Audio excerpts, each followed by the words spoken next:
Shout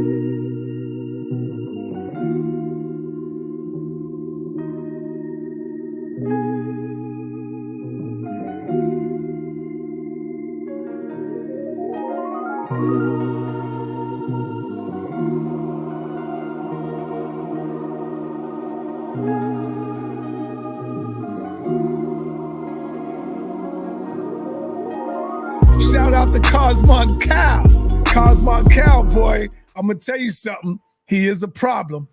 He is a problem when it comes to these Hebrew Israelites. Y'all better stop playing. He is a problem. Cosmon Cow is a problem. Creator gang gang.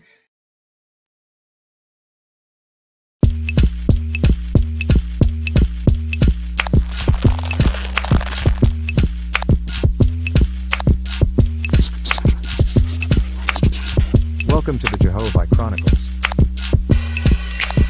with your host, Cosmon Cow.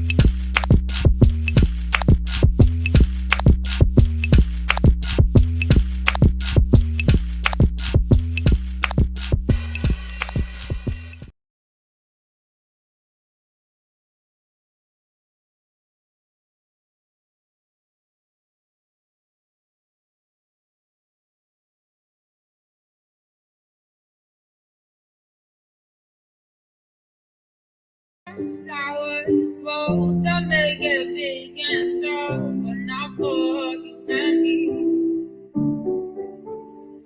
Some flowers bloom, but not for me and you. We just bloom and let go, big explosion.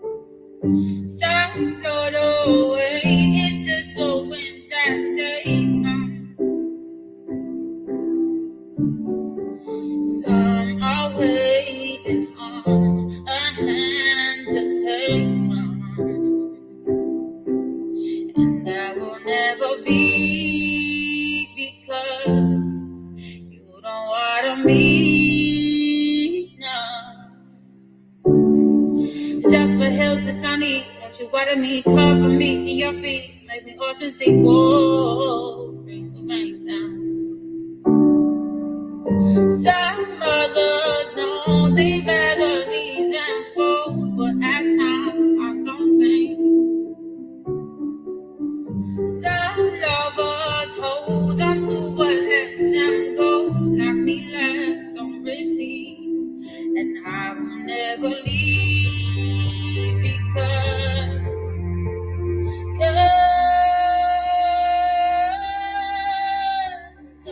you don't wanna be enough. Oh no. Zephyr hills are sunny, water me, cover me in your feet, make the oceans equal. Make it for me, baby, I'll be free from you. Make it for me, baby, I'll be free from you. Be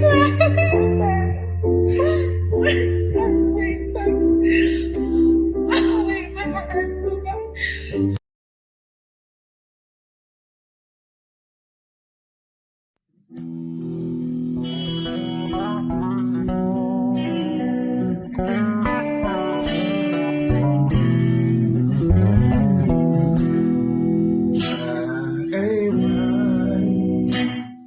I must confess,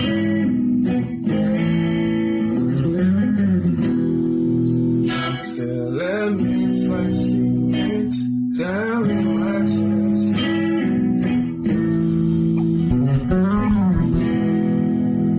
Say I'm sorry, to do my best.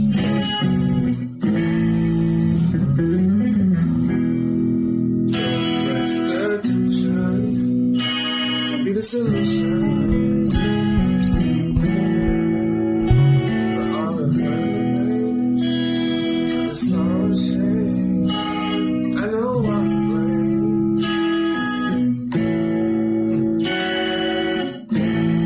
'Cause I tried to run away from home. Oh, I found myself all alone.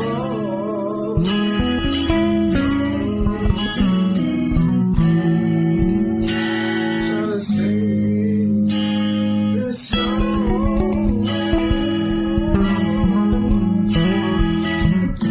Had to learn a lesson on my own.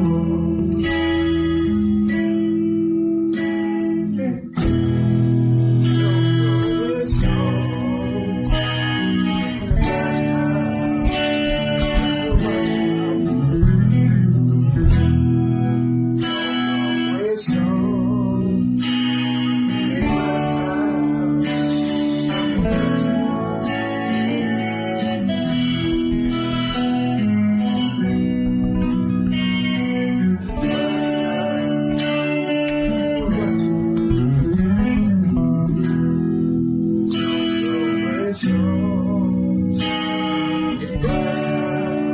That's how I watch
always home.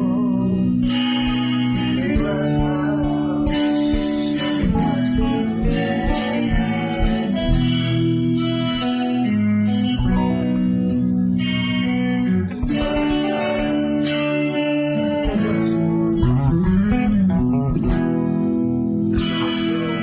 how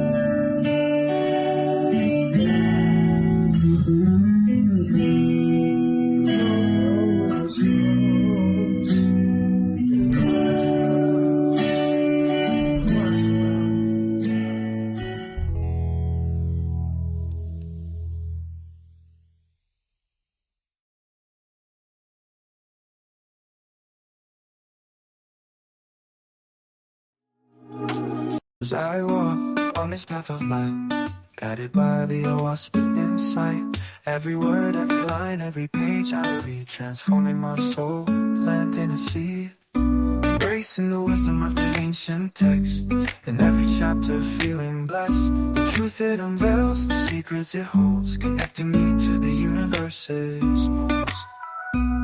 Living in harmony, in peace and love, enlightened, shining from above. Oh, I spit, guiding me on. In the stillness of my soul, a new dawn. Embracing the light, letting go of the dark. And every moment, creating my mark.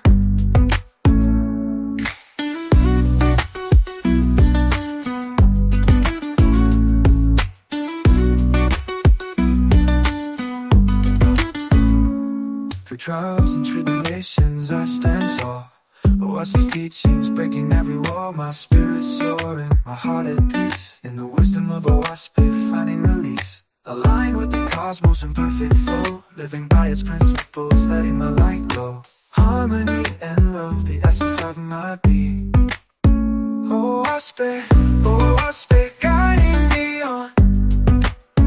In the stillness of my soul, a new dawn.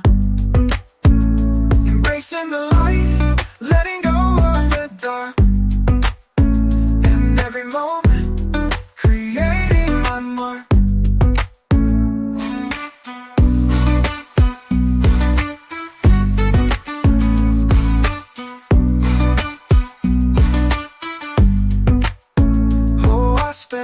wasp, guiding me on.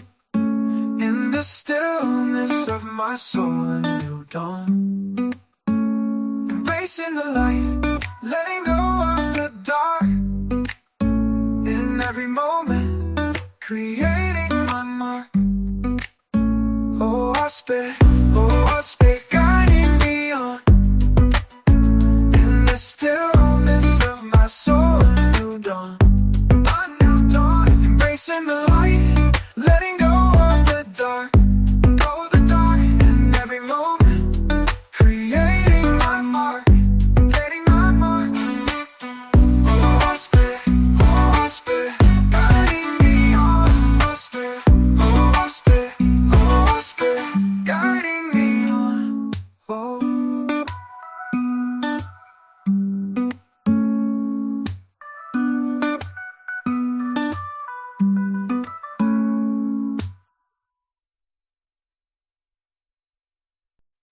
That's right. Back like I left something. It's your hostess with the most. It's burning like toast. This Cosmon Cal checking back in from Etheria. Hey, this is Jehovah Chronicles number 176 from Pangea from Pan, part 2. Pangea from Pan, part 2. For those who may not have left off, who may not have seen number 175, y'all need to go back and check that. But we were revealing the hidden continent in the Pacific, misnomered over time as places like Zealandia or Atlantis or Lemuria, right? Also called Mu in many places. But what we found out through the revelations of a wasp is that this ancient sunken continent originally is called Pan, meaning whole, right? And this is why every time, also meaning the whole earth. And this is why when you hear words with the prefix pan upon it, it is talking about a worldwide or a whole thing, right? It's the same difference between an epidemic and a pandemic. An epidemic can be a great sickness in a certain place, but a pandemic is an epidemic worldwide. Right. So let's get off into this. This is from the glossary and index in Owaspy. And let's just look up what the word pan means. Pan, right? The original name of the earth. Y'all hear that? Pan is the original name of the earth. This has nothing to do with the little man running around in Europe with goat legs, blowing on a flute, hunching on women. Right? We got to get out of the mythos. But even if we are in the mythos, we must make the mythos make sense. Right? Understanding that Pan is the original name of the planet changed the game. Also called the same thing you would say if you came outside and seen a beautiful sunrise, or you looked across the horizon, you know what I mean, or looked up into the sky, you said, ah,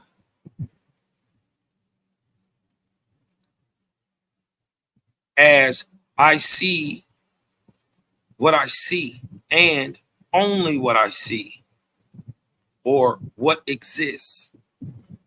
Also, the name, listen, of a continent. Pan is also the name of a continent in the Pacific Ocean, submerged about 25,000 years ago. And we can also see the book of Ave.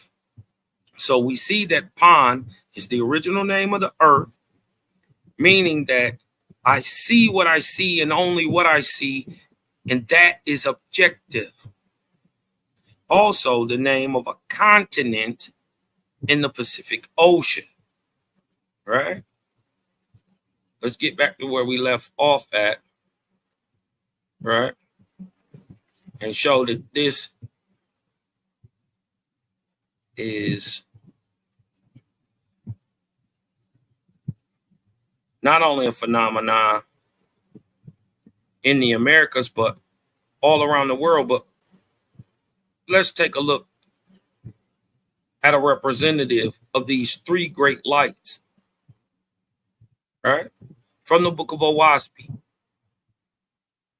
from the book of Ave, 11, 1 and 69, 11 and 1 and 72, right? Now, they shall have three great lights. Remember, we are in the Ark of Noah, right? The Ark of Noah is not a boat. The Ark of Noah is a time, right? So if Noah is a time, what is his sons? They're times also. What is his father? Lamech. It's a time also. It is a 3,600 year span of time called the ark cycle of Noah, right? Correlating to the time 23,153 BC. Hold on 1 second, y'all. Let me pull up.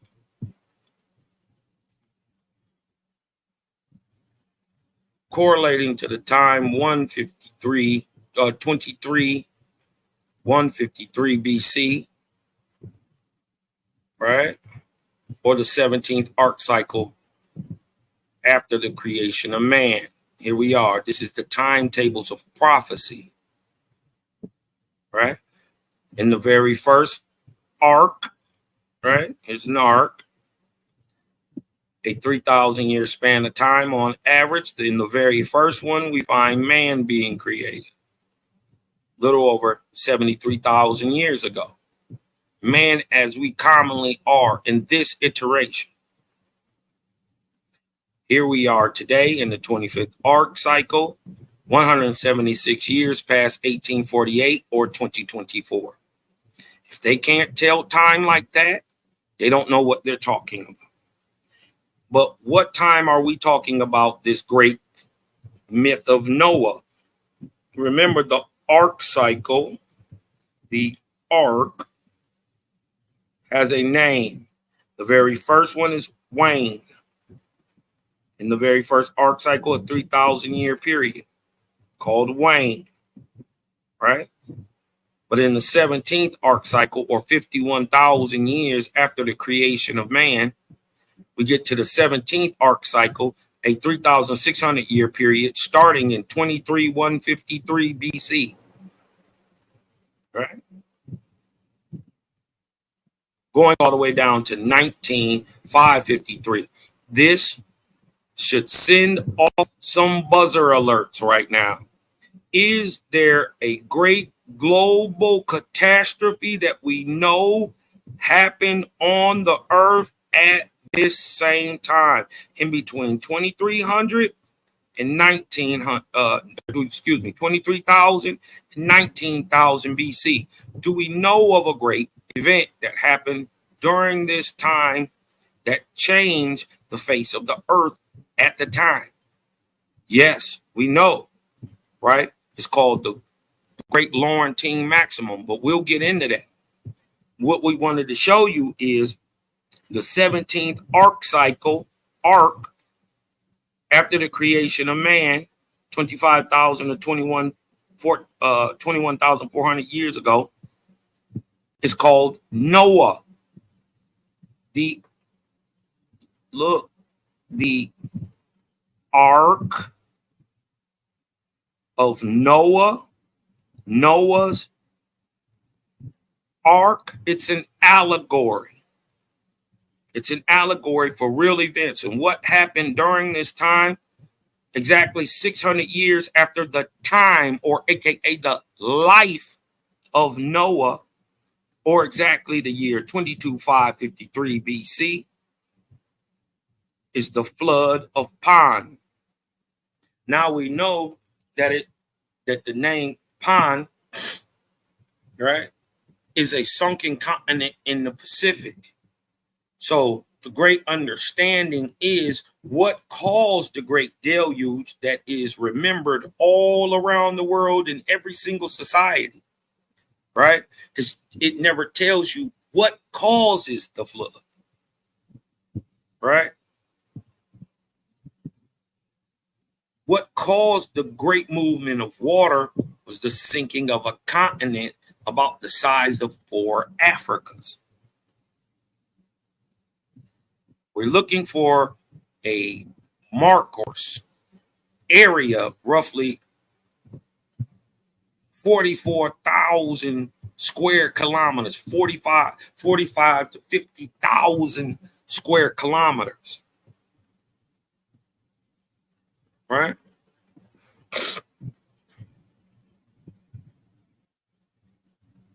So we're seeing Noah is an allegory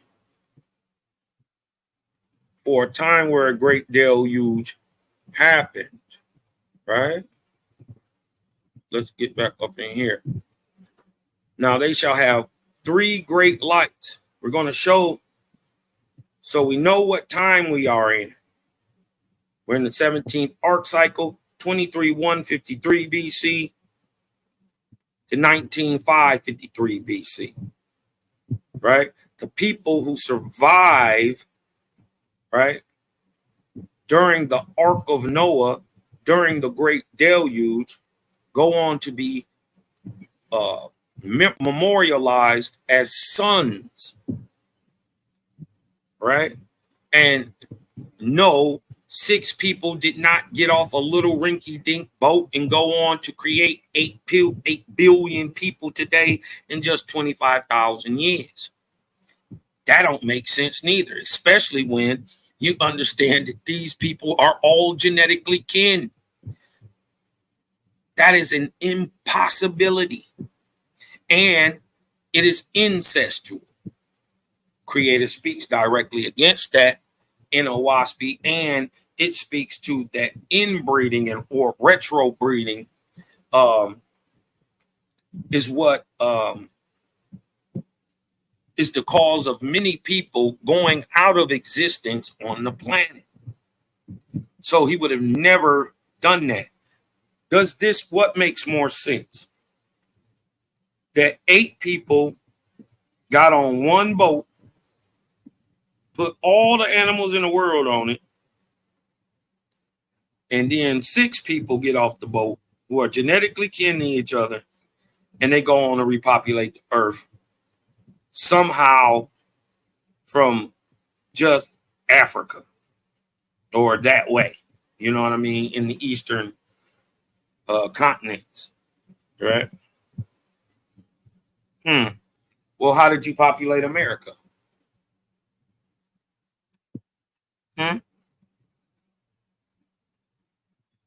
Proof of the remnant of this is that the people who got off these ships, right? First of all, 6 people getting off a ship genetically kin to each other can't produce 8 billion people in 25,000 years. But if 12,420 people on 138 ships, and each group of ships gets 34 ships, and then there's a fifth group that has 2 ships in it. So 34 times 4 is 136, add 2 is 138. Does it make more sense that 12,420 people go to the major lands all across the world and repopulate those areas, and hence are called sons? Which one makes more sense?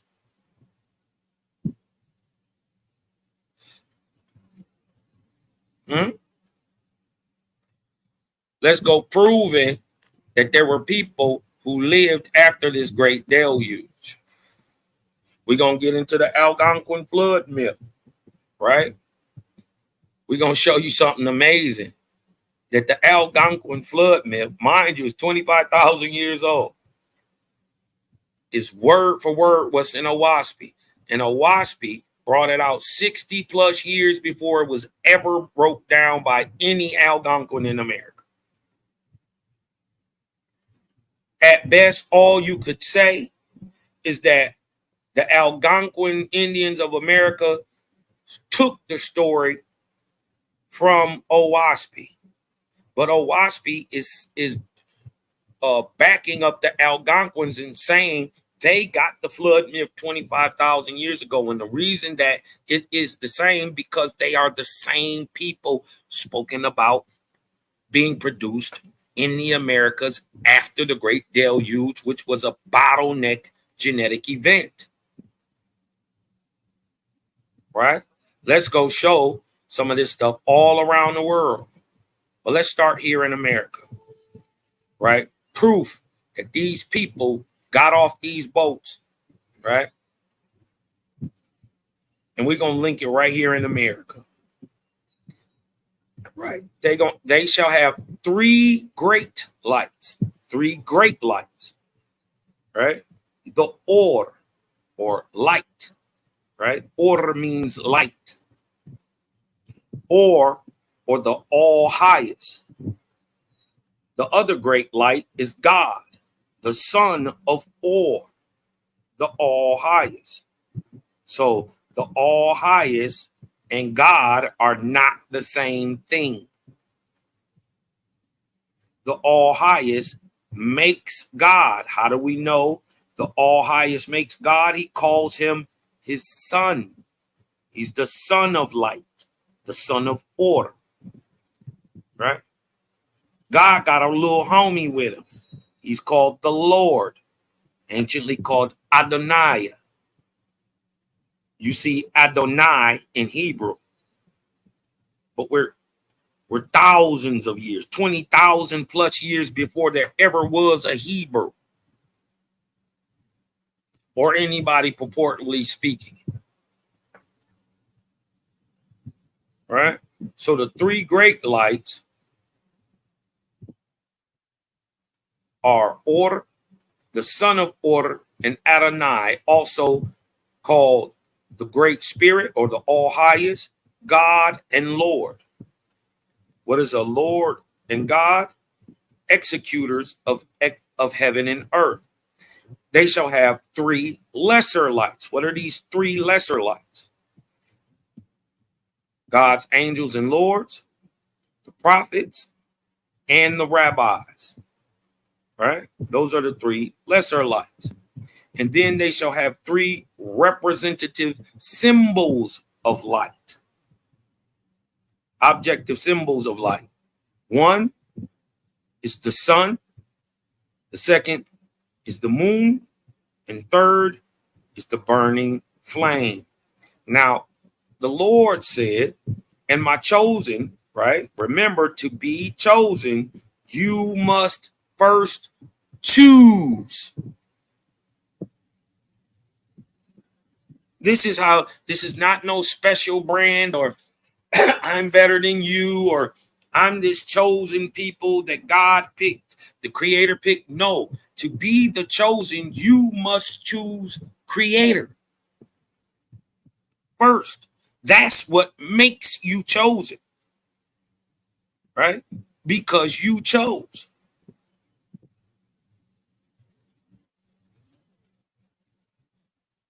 And the Lord said, and my chosen,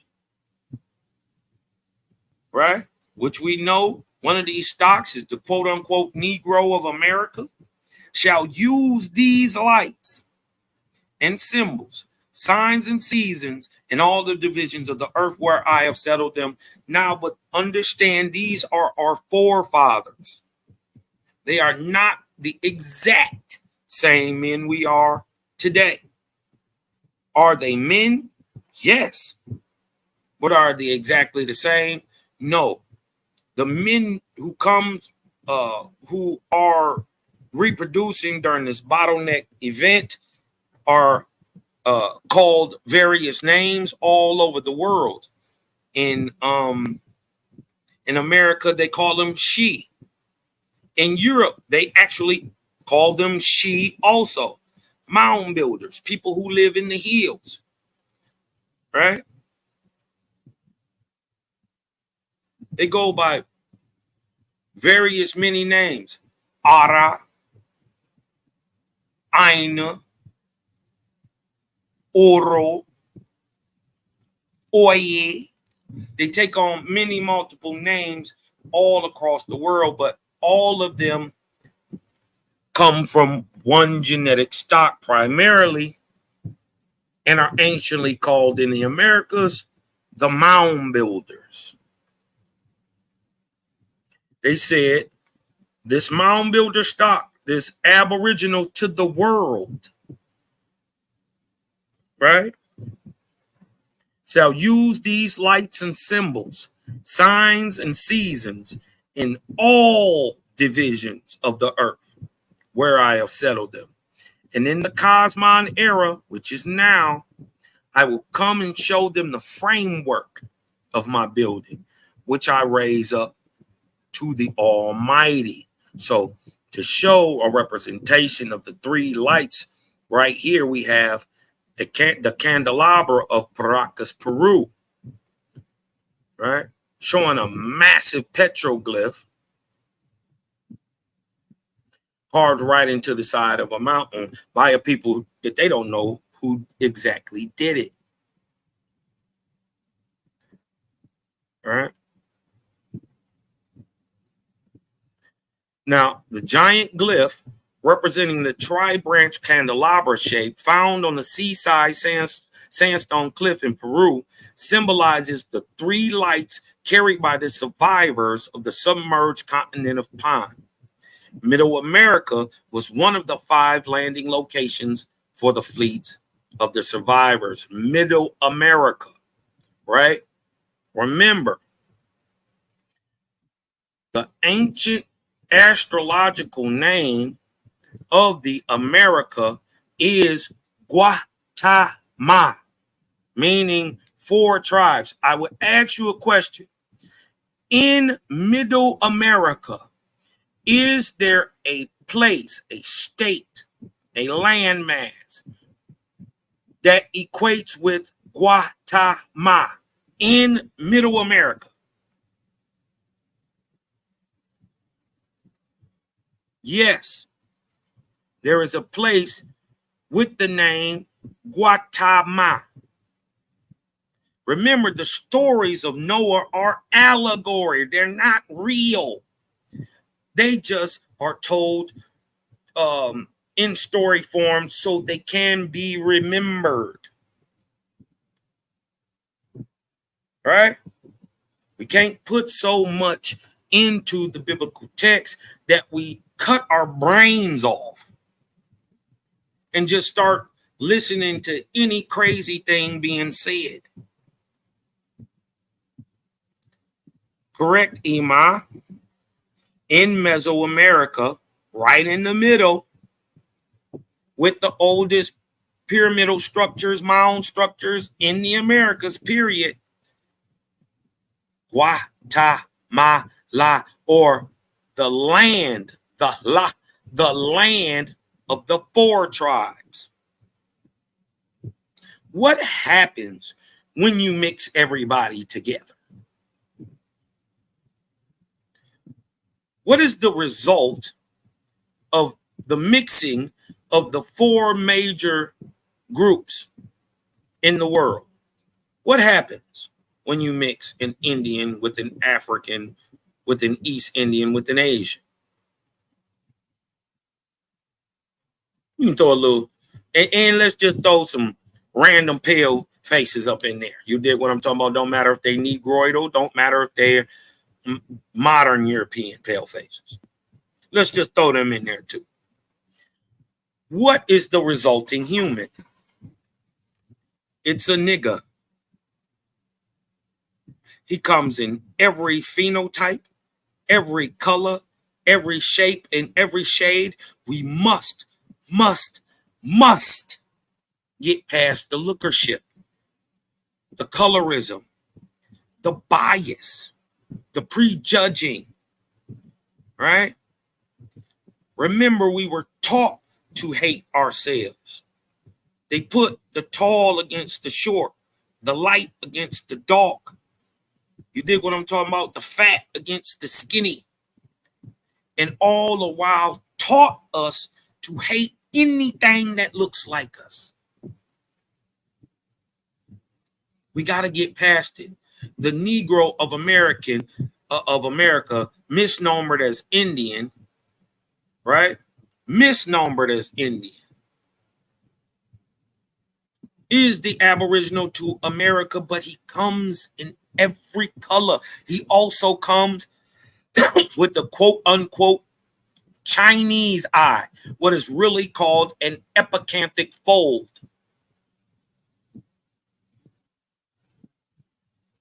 Right? He says, my people will carry these signs with them everywhere. The three great lights. Yeah. In Middle America, we see a place named after the astrological, cosmological name of America, or the land of the crossing, the land of the four tribes. And look, when you make a cross, guess what? It has 4 sections in it. This is why you find in the America, the cross, the most ancient, but not tied to Christianity. You find the oldest cross is here, but not tied to Christianity. Why? Because it's one of the signs of the name of America, Guatemala, the land where these ships landed that went east from this great sunken continent in the Pacific, landed in Middle America at a place called Guatemala. Second oldest cosmological name of America.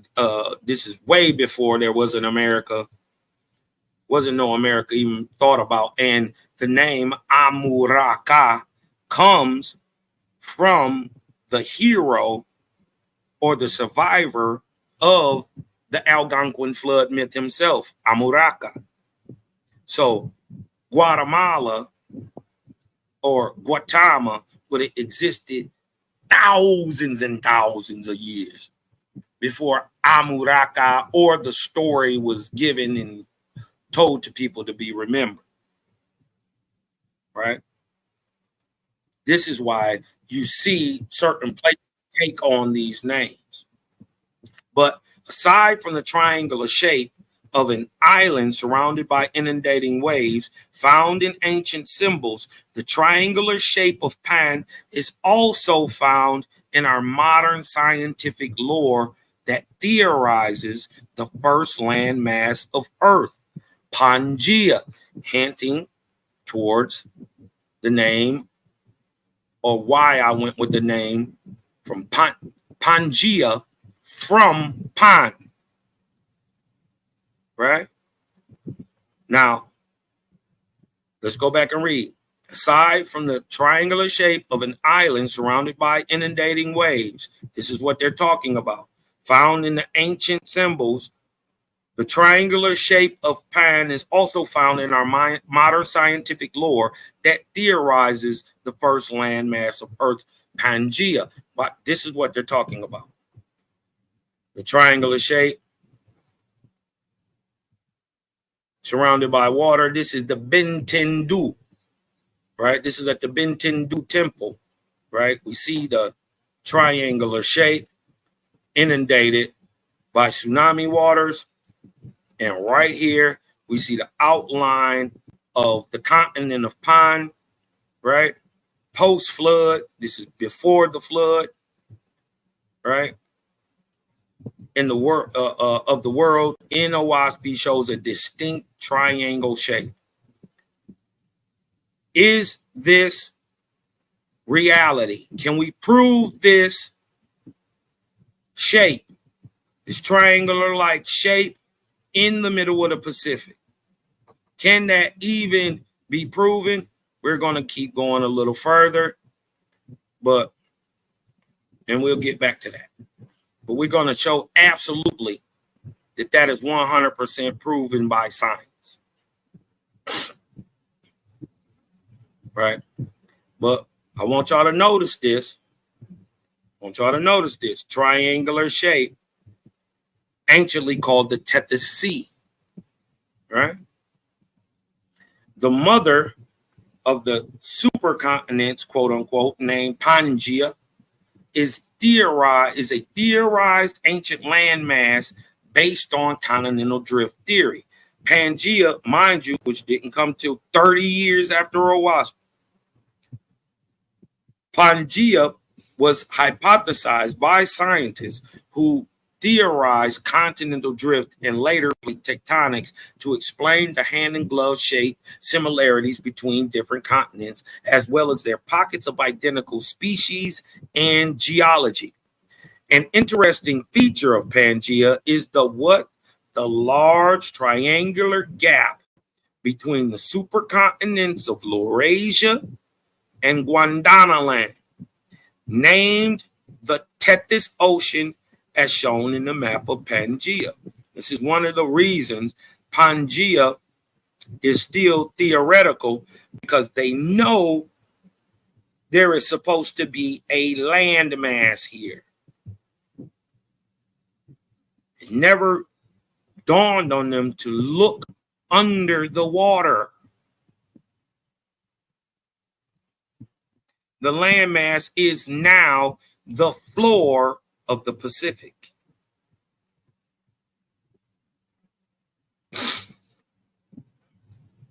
Now look, the missing triangle of Pangea has been identified as an anomaly which cannot be explained by continental drift. And I tell you, this is one of the problems. Plate tectonics or any other existing scientific theory, nobody can show why or explain why. This is the level of information that we're bringing out with Owaspy.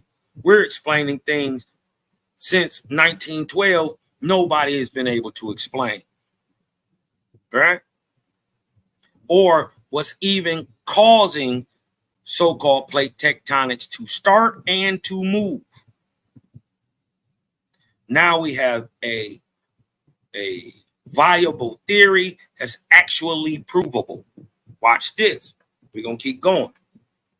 It can't be explained by any existing scientific theory, right?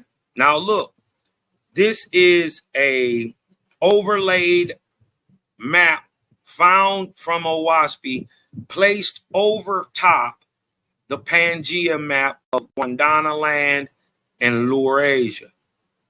Notice the triangular shape fits naturally right in to the place of Pangea. But watch this. They don't, mind you, they know something is missing here. Plate tectonics and continental drift theoretically say there must be a land here, and they're right, but they haven't been able to explain it. That's what the Creator Gang is for. right?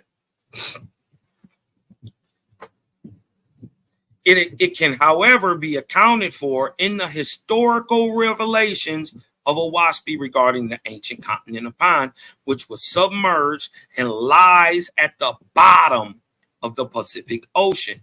The map of Pan from Owaspy has the same triangular shape as the missing piece called the Tethys Ocean in the hypothesized map of Pangea. The name Pangea was coined in 1927. Following Alfred Wagner's theory of continental drift, published in 1915. Remember, Owaspy was published first in 1882. Now, the shape of Pan is evidence. Some evidence of Pan's existence has been examined in Owaspy, confirmed 1999 by M.H. Jones. Jones indicates that researchers such as Lynn Rose and others believe the triangular-shaped Tethys Ocean is an anomaly. Rose hypothesizes that the formation of an original landmass should take the form of a circular egg shape. Yet the map of Pangea is more like a pie with a large triangular wedge missing. They know this. The anomaly of Pangea, right? Jones also connects the triangular shape of Pan with observations made by Ian Cameron's Lost Paradise, page 21, where he quotes, and I quote, about 80% of all the islands in the world lie within a triangle in the predicted area of Pan, whose apexes are Tokyo, Jakarta, and Pitcairn. Right? Thus, the submerged landmass of Pan lies as a silhouette in plain sight, like Rubens' face, visible to those who can see. Now, we want you to look at that real quick. I want to go to the Algonquin flood myth. Right? This is from the Atlantis Encyclopedia. This is the Algonquin flood myth. Right? It says native tribes of American Northeast, right, preserved a tribal memory of their ancestral origins on a large island in the Atlantic. Dodged the hijack, right? This is the stories they get it, right? And I don't know how many people believe in this, but if the maps are upside down, which would explain why they call Upper Egypt lower Egypt upper, especially when the water goes from south to north. It goes from in inner Africa north up. So from the point of view of any Egyptian, the beginning of life and their country started southernly or in Upper Egypt. That makes sense if the maps is upside down. So, but if the map is upside down, that means north is south, south is north, east is west, and west is east. But it also means the Atlantic is the Pacific is the Atlantic.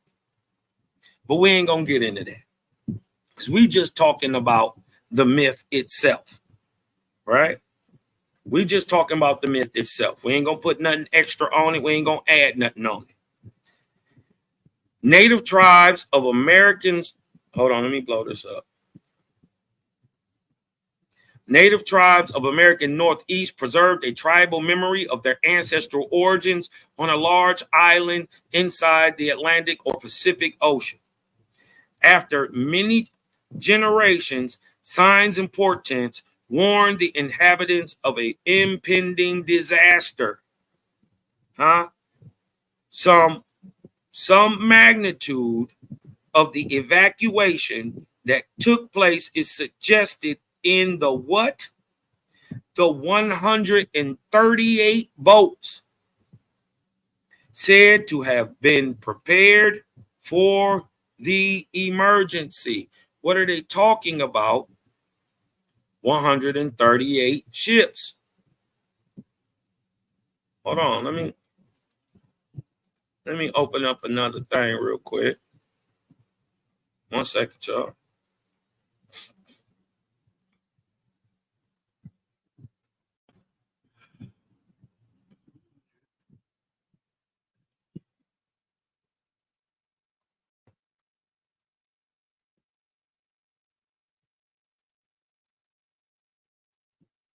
Hold on 1 second, y'all.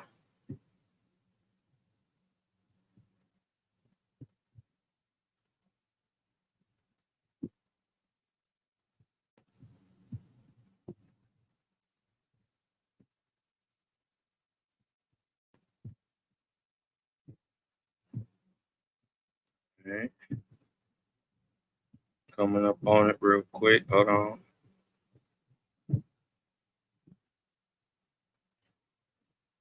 Now, I want y'all to notice that 138 ships is a very, very specific number.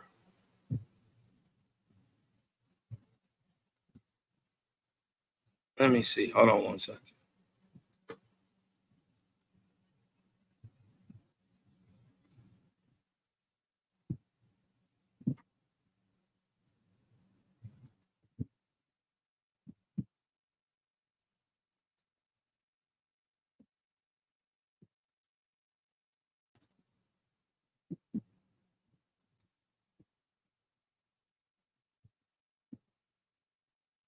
Okay.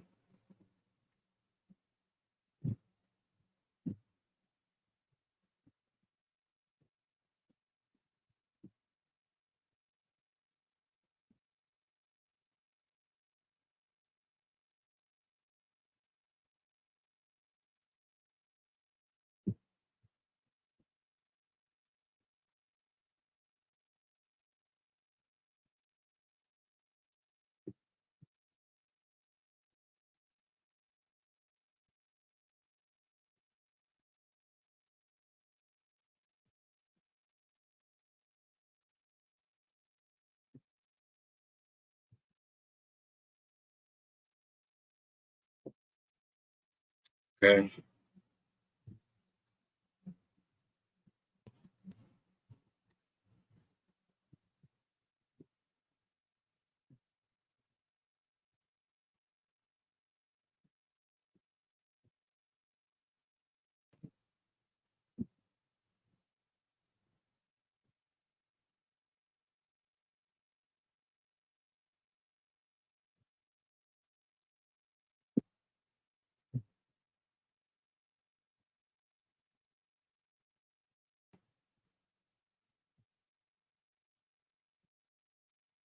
Okay.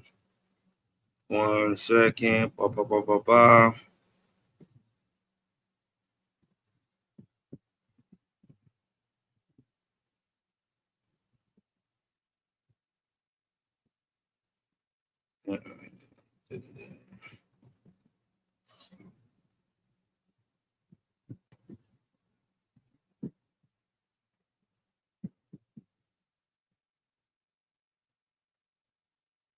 Y'all got to excuse me.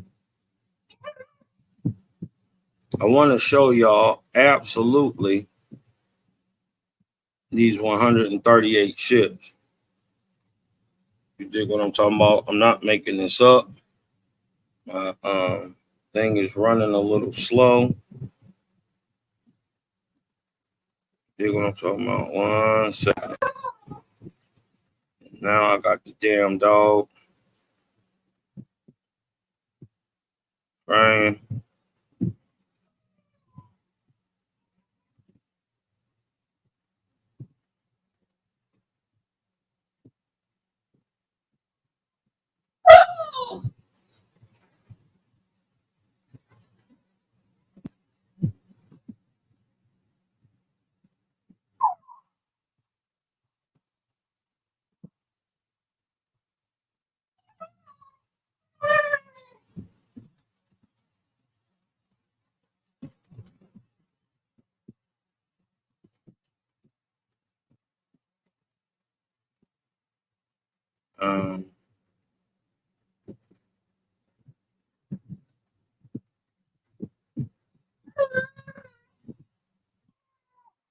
All right, look, let me just let this dog out real quick and I'll be right back, y'all. Let me rock a little music. Real quick. And I'll be right back.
Oh, you know what? I got my thing on mute. Hold on. They're calling me right now. I can't answer the phone. All right. If y'all listening, just hang up the phone. I can't answer.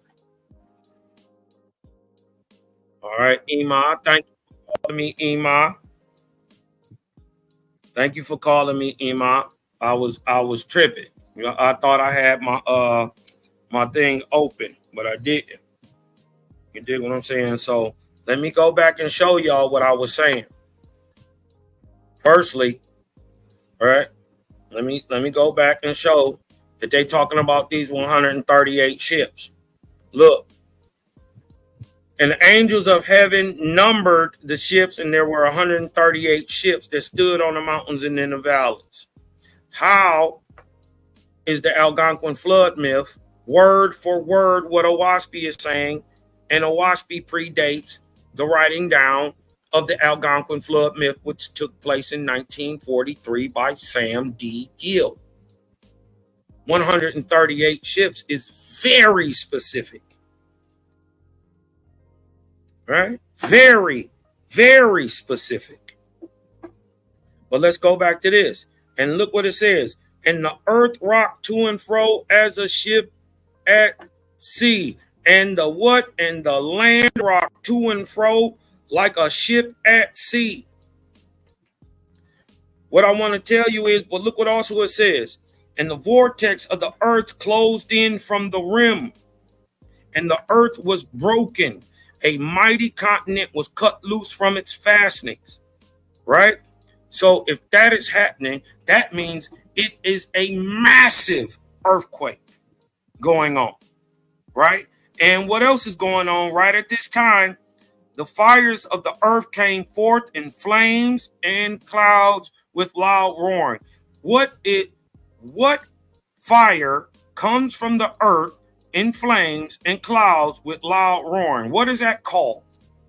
Those are called volcanoes. So the place that we're going to be commonly looking for is going to be volcanically and seismically very active, because a continent was cut from its fastening, and because it was being sunken, the pressure, the subduction of the continent under the plates that are around it caused flames of fire to come up out of the ground and create volcanoes. Right? Is this provable? Is this provable? Is there an area, right, around the Pacific, right, full of volcanoes? It's got to be full of volcanoes. Mind you, what happens? What happened? What created, right, this pressure? 1 second, let me put the dog up. Come on.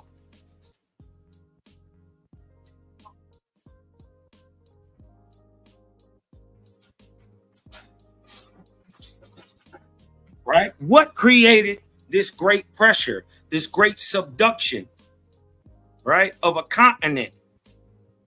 Right? What is happening? What creates the initial pressure and movement? Right? And the end, look, and the end of the Ethereum column that extended. Can y'all hear? If I can be heard, put a one in the chat real quick. My bad. Put a one in the chat. The end of the Ethereum column that extended to Shinvat. Shinvat is the border of our atmosphere. Shinvat is roughly 21 to 22,000 miles past the moon. Owaspie reveals that too. Owaspie is the very first book in the world to tell y'all that the moon is in the Earth's atmosphere. Guess what? Science didn't figure that out till 2019. Science did not know the moon was in the atmosphere of the earth till 2019. Owaspie was revealing it in 1882. But what's happening? In the end of this Ethereal column that is around a continent in the Pacific, right? That extended past our atmosphere. Look, on the border of the vortex of the earth. What is the vortex of the earth? That is our atmosphere. This is the whirling motion, vortexian spiral toroidal motion that creates what we know as wind. It also makes our planet spin on its axis. Right? Centripetal and centrifugal spin. Right? That is caused by our vortex, also known as our atmosphere. Right? But look, on the border of the vortex of the earth was made secure by the pressure of your wide heaven. So we didn't go back over, but the god at this time is named Oth, right? Oth comes with 250,000 ships, right? They're in a line of 1,000. Each ship contracts this or redoubles this energy 10,000 times, right? But what is the force that they're actually using that creates the pressure, right? It is our average everyday atmospheric pressure, or the pounds per square inch being exerted everywhere up on the planet at the same time. And with that understanding that everywhere on the earth, just depending on if you're a little higher or a little below sea level, there is on average 14.7 pounds per square inch being applied to every single every single minute inch of this planet, all at once. 14.7 pounds per square inch everywhere. If you don't believe me, just look it up, right? But that was taken through 250,000 ships, multiplied 10,000 times per ship. Now, using this mathematics, we come with an equation of roughly 37.5 billion with a B, 37.5 billion pounds per square inch. They're saying this is the force that it took to crack a continent, then slice it up like a pizza, and then push it beneath the waves. It happened in 3 movements. One severed it from its connection. One broke it into pieces. Another pushed it below the waves, never to rise again, right? But this is the pressure being used. Look what it says. Again, in your strength and wisdom, O Creator, join the heavens above with the earth below. And what? In the end of the Ethereal column that extended down to the earth from past our atmosphere was made secure around the borders of Waga or Pond, right? By the sea and the high mountains in the north. What high mountains are in the north, Cosmon? Huh?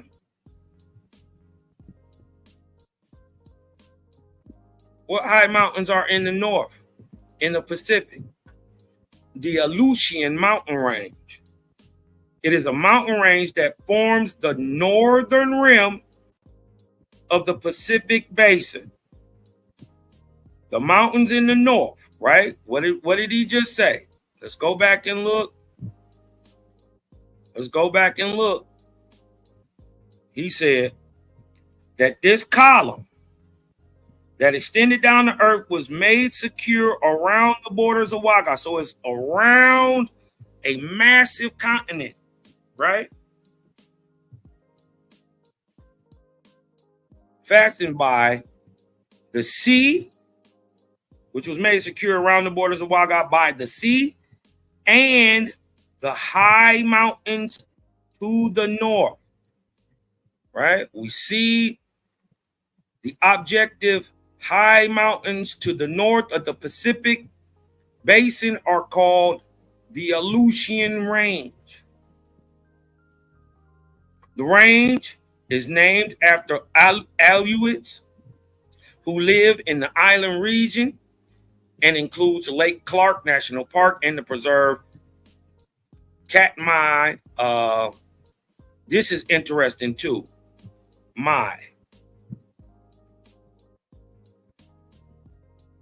This is interesting too. This is one of the names of the cities that go down on the continent of Mai. National Park and Preserve and Aniakchak National Movement, right? You got Mount Shishaldin, Mount Pavlov, Mount Veniaminov, Mount Denison, right? These are your high mountains to the north. Ain't no way they should be there if Owaspie is just some made up comic book and, you know, some white guy from, you know, Ohio just knew all this information. You dig what I'm talking about? Ain't no way he knew this. And he said, "Oh, Creator, deliver the earth from evil." And what? And the vortex of the earth closed from the rim, and lo, the earth was broken. A mighty continent was cut loose from its fastenings, and the fires of the earth came forth, and clouds with loud roaring. So around the Pacific, is there a way to prove this objectively? Huh? Is there a way to prove this objectively? When we look around the Pacific, are there tons of volcanoes?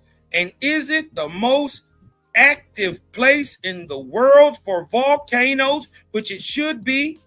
Even after 25,000 years, the effects would still be readily seen.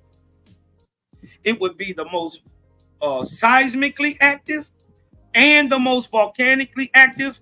And this is the key. The key, you would have maybe a few older and younger,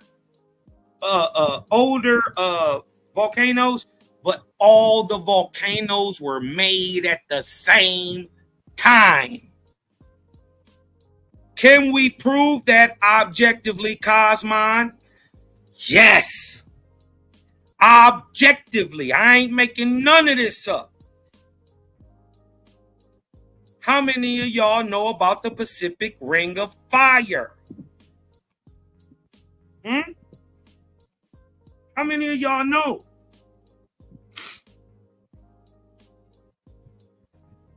How is it that all these volcanoes are made at the same time?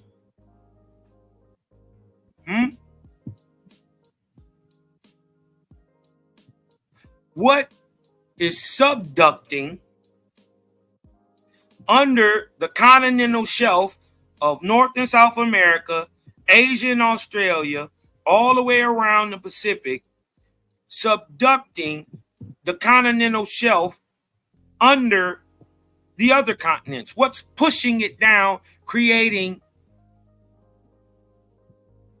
this ring, this column of fire? What do Owaspie say? Right? What was around there? An Etherian column. Right? Now the crazy part is we can literally see the outline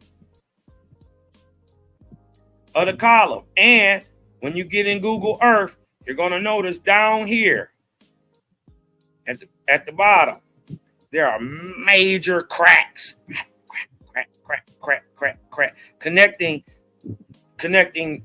South America to way over here to the Melanesian Islands and all this stuff.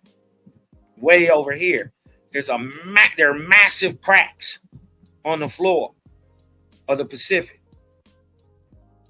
But the Pacific Ring of Fire the Pacific Ring of Fire is a tectonic belt of what? Volcanoes and earthquakes. It's about 250,000 miles long and up to 500 kilometers wide, and surrounds most of the Pacific.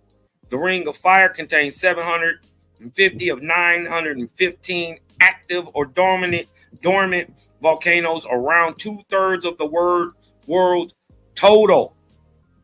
So 750 out of 915 active volcanoes are all around the Pacific. Why? Because the end of the Etherian column that extended the Shimvat was made secure by the pressure of the wide heavens. And when the vortex closed in to that column, or when he doubled down the atmospheric pressure, or pounds per square inch, multiplied it through 250,000 ships 10,000 times, right? Or is it 100,000 times? 10,000 times. Either way, it gives you a roundabout answer that it took 37.5 billion with a B, billion square miles per square inch over a place as large as the Pacific Ocean, or 40,000 kilometers square.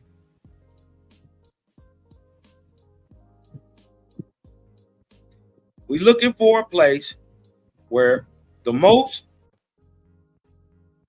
volcanoes should be. It should be the most active, and it should be seismically active with earthquakes. Look, about 90% of the world's earthquakes, including most of its largest, occur within the belt, the Pacific Ring of Fire. This is a dagger right here. This blow it all the way out of proportion.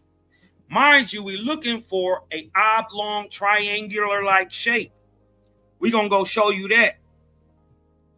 Right? Watch this. The Ring of Fire is not a single geological structure. It was created by the subduction of different tectonic plates at convergent boundaries around the Pacific Ocean. But it all happened at once. They're the same age. The volcanoes are the same age. There's only 4 that are older than all these. Only 4. Everyone else was made all at the same time. What is making the Antarctic plate subduct? Hold on. What is pushing on it? Subduct means to be pushed underneath. First of all, where are you being pushed from? What is pushing the Antarctic subduction zone? What is pushing the Nazca up under the continent? What is pushing the Cocos up under the continent? The plate subducting beneath South American plate, the Pacific, and the Juan de Fuca plates beneath the North American plate, and the Philippine plate beneath the Eurasian plate, and a complex boundary between the Pacific and the Australian plate. The interactions at these plate boundaries have formed oceanic trenches, volcanic arcs, back arc basins, and volcanic belts. The inclusion of some of these areas in the Ring of Fire, such as the Antarctic Peninsula and Western Indonesia, is disputed, but this is what I want to show you real quick. This is what they can't deny. Look, y'all. What's in the middle of the Pacific? Giant triangular shape. What is pushing the Nazca Plate under South America? What is pushing the Cocos Plate up under Mesoamerica?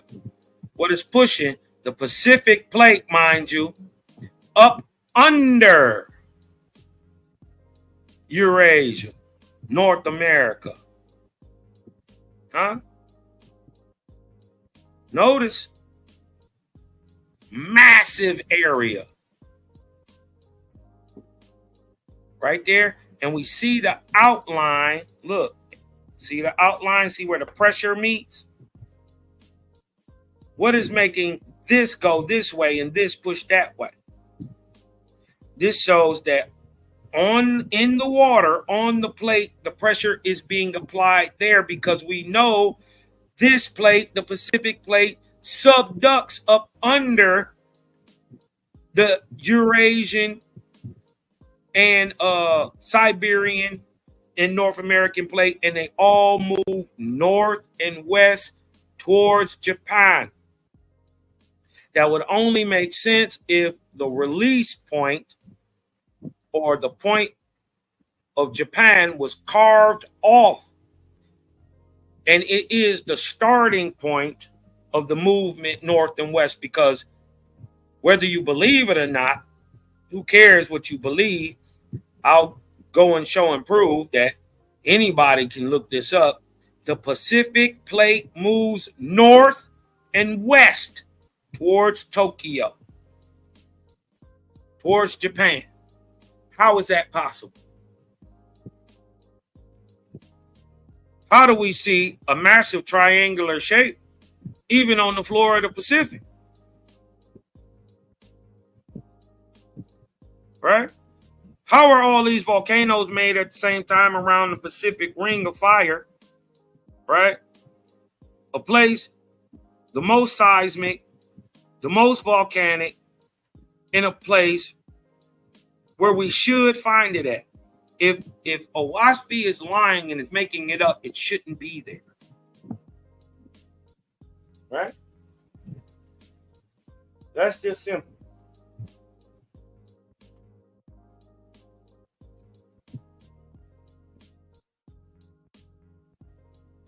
Right?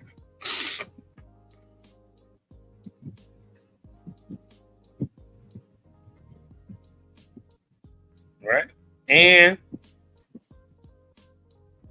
O Jehovah, deliver the heavens, which are bound like a chain to a rotten carcass. And again, the vortex of the earth closed in on all sides, and by the pressure, 37.5 billion pounds of pressure per square inch.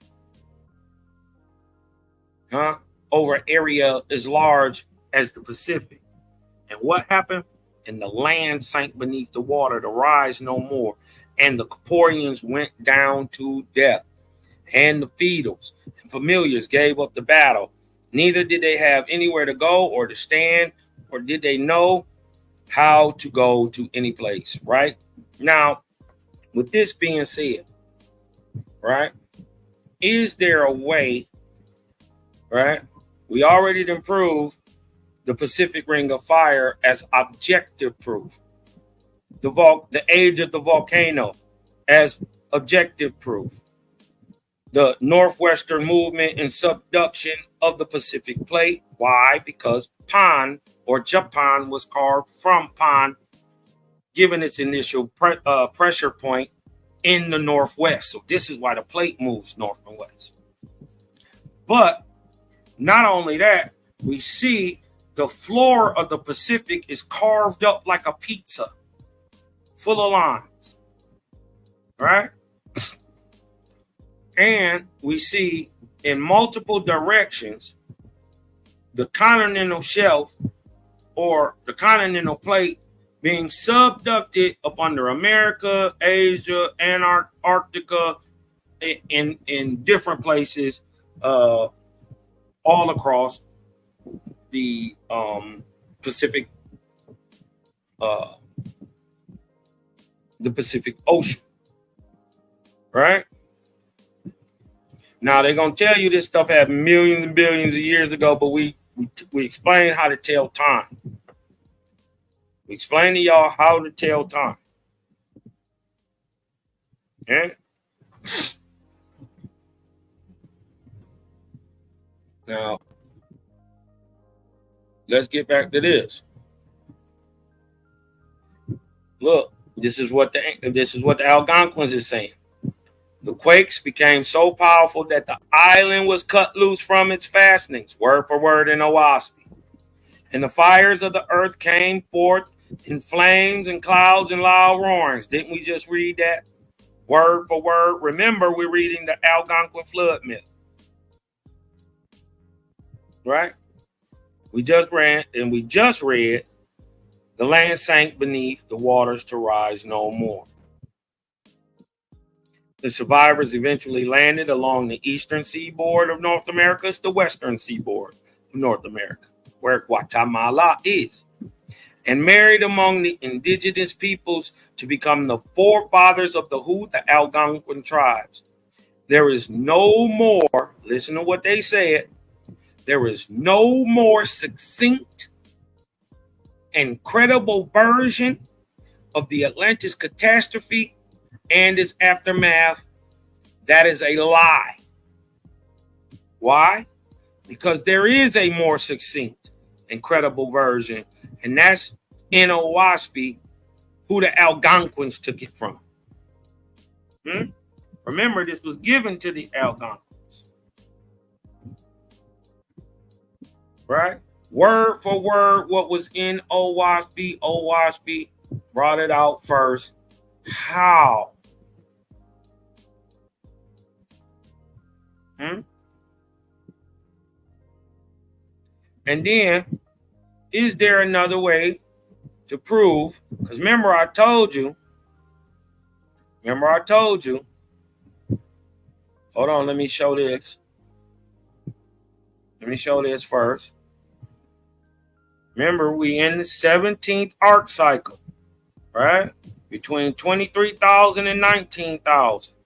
What great calamity happened during this time? It is called a glacial maximum. Exactly 24,000 or 22 BC, 24,000 years ago.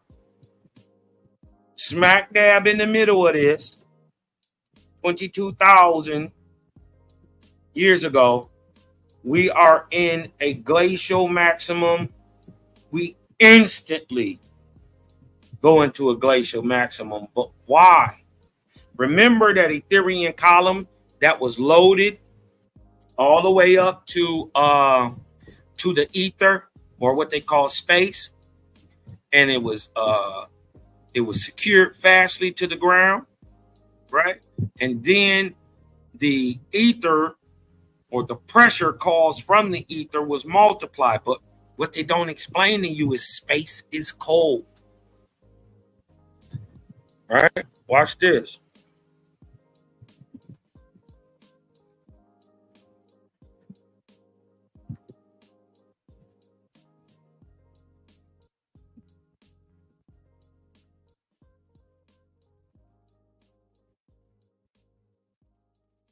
Watch this.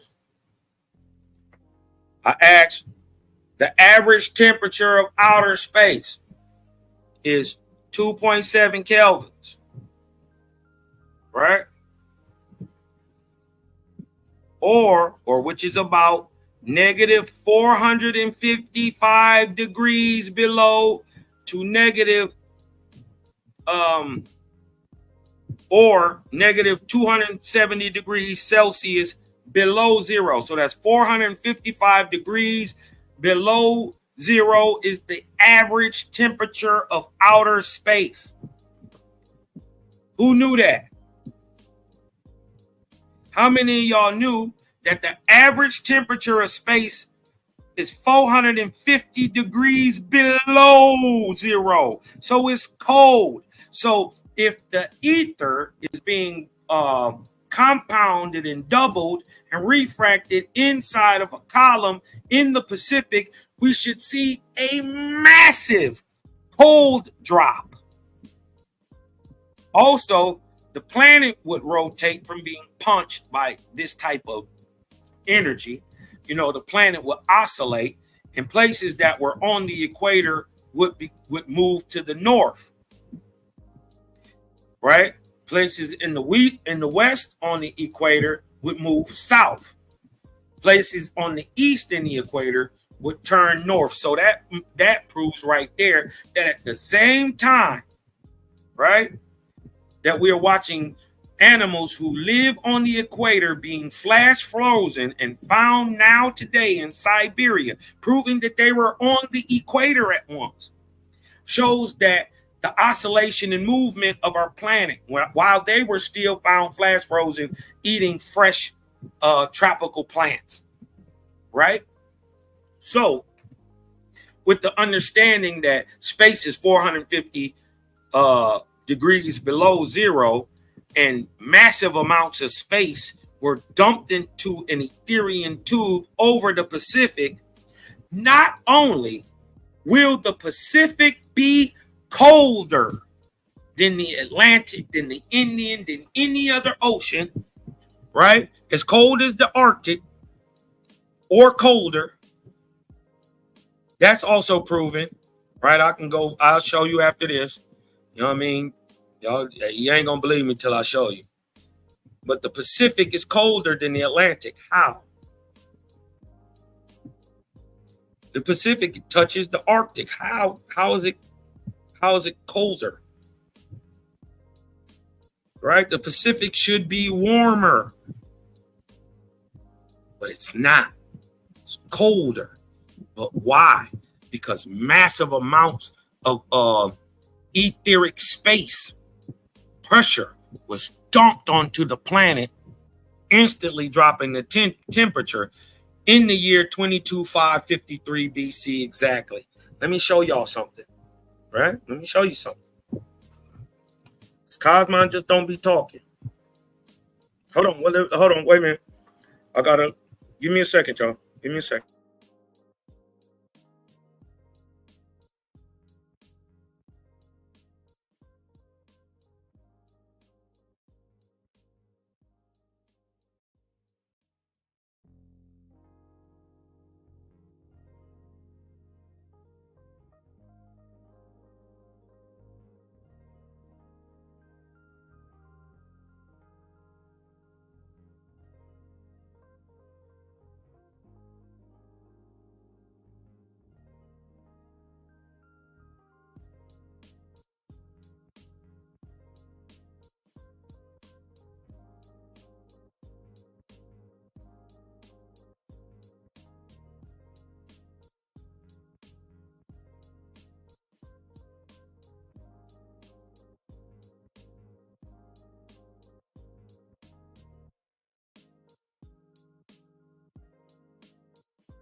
All right, y'all, with the understanding that space is cold and the centripetal movement, right, and centrifugal movement of our atmosphere, which is toroidal, moves the greater force or the strong force east and west along the equator, but the weaker or weak force, which is centripetal, acts towards our planet's poles, but the pole reacts south to north.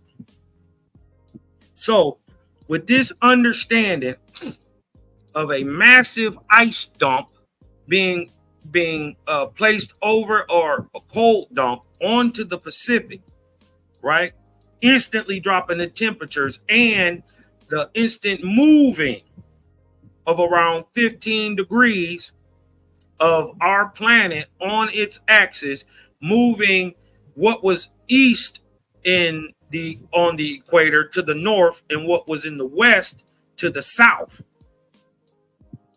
right?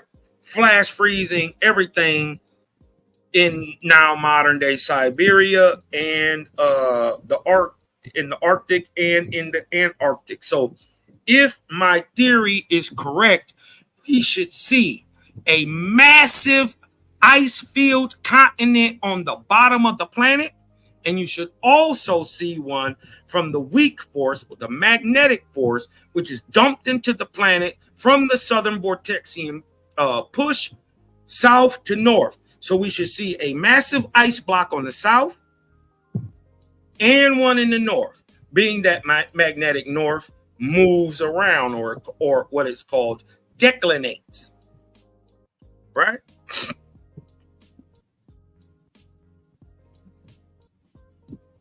So do we see a massive ice block on the bottom of the planet? Yes, it's called Antarctica. You dig what I'm talking about? But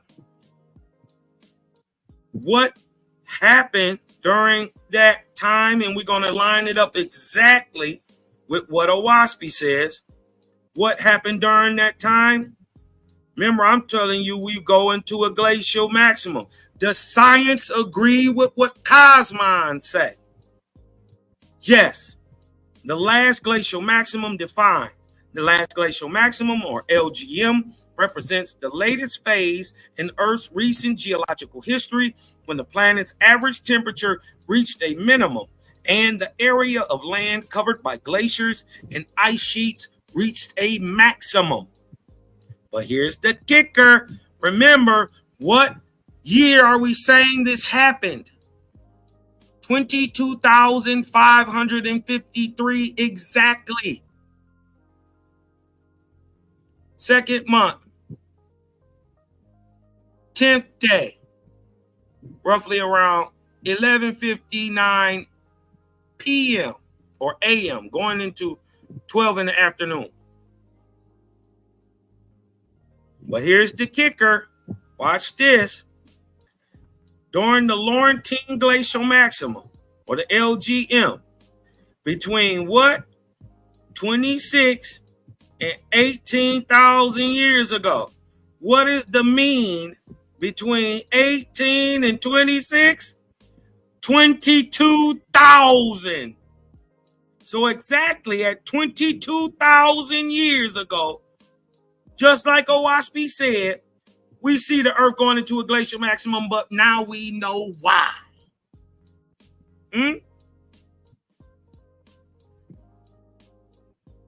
But remember, also, this thing caused a lot of death.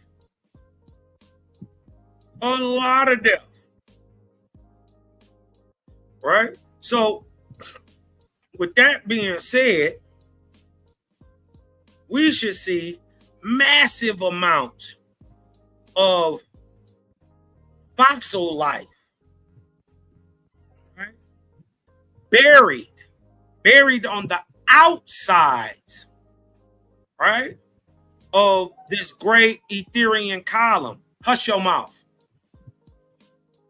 On the outside of these great Etherian columns, right? Massive, I mean, just boneyards of death, frozen. We should find this on the edges of the Pacific. And when we look, do we find this objectively? Right? Yes. It is called the Antarctic Boneyard, right? The Antarctic Boneyard has what? Many animal boneyards, including penguin graveyards. And these is a penguin we ain't never even seen before. They found these flash frozen still down there in Antarctica. Never seen these before. It's a whole new type of penguin. Also, a whale graveyard. What is killing all these whales? Freezing them all at once with massive amounts of dirt and cold and water and all this stuff. What is freezing whales in the water? And a whole animal graveyard in a lake. Remember we told y'all that, or just revealed to you, Antarctica and the Arctic, or the North Pole, just got to them positions the year 22,553 BC. Exactly. It's only been there 24,000 years. Let that sink in a second. The North Pole and South Pole have only been the North and South Pole for the last 24,000 years. Here's another way to prove it. The Antarctic graveyards. But, right? Remember, ain't no left without no right. Ain't no up without no down. Ain't no positive without no negative. So, if we find in animal graveyards in the Antarctic, there must be animal, or in the South, there must be animal graveyards in the North. Right? Do we find those? Yes. The animal boneyards in Alaska. Look all this stuff up. Cosmon just putting it together for you. The boneyard is patented mining claim. The boneyard is a patented mining claim in Fairbanks, Alaska, that has uncovered over 250,000 Ice Age animal bones, including mammoth tusks, teeth, bones, and steppe bison, Ice Age horses, camels, short-faced bears, and cave lions. The bones are preserved in the permafrost and are in pristine condition. How? Because they instantly froze. How do we know? Because the Laurentine glacial maximum created what they call Pangea, an impassable bridge of ice. Impossible for even animals to live on, as you see. So ain't no way no human walked here. Why is this animal graveyard in the North matching the animal graveyard in the South? Now there's also another way to prove that this great event happened, y'all. Objective proof. I'm not showing y'all nothing that I'm making up, or you dig what I'm talking about. This is a worldwide event. It should be able to be proved worldwide, massively. Remember, it impacted the ground 3 times. Right? It impacted the ground 3 times.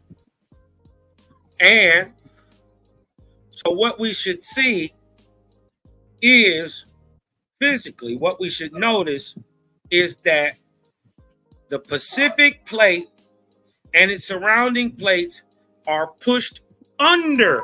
They subduct under the continents of America, Asia, Australia, South America, we should see the land, the Pacific going under there. But if it does that, mind you, if it does that, the only way a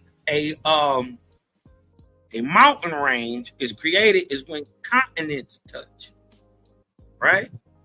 But there's one other way, is when subduction of a continental plate pushes up under another plate, moving the rock and allowing the lighter rock to move to the top, along with the magma pushing upwards. Now, mind you, beyond the fact that the Rockies, the Sierra Madres, and the Peruvian mountains, the Andes, chill out, dude. There's nothing wrong with you. You don't need to go to the bathroom. You don't need to do nothing. Just shut up. We're not about to go through this with you today. Just hard head. So, with that being said, if we look along the coast of America, coast of Asia, we should see a subducting continental plate in the middle of the Pacific and pushing up under the continent, especially in America. This is why geologists always say the Rockies shouldn't be there. The Rockies should not exist, right? They shouldn't exist. But imagine if you take a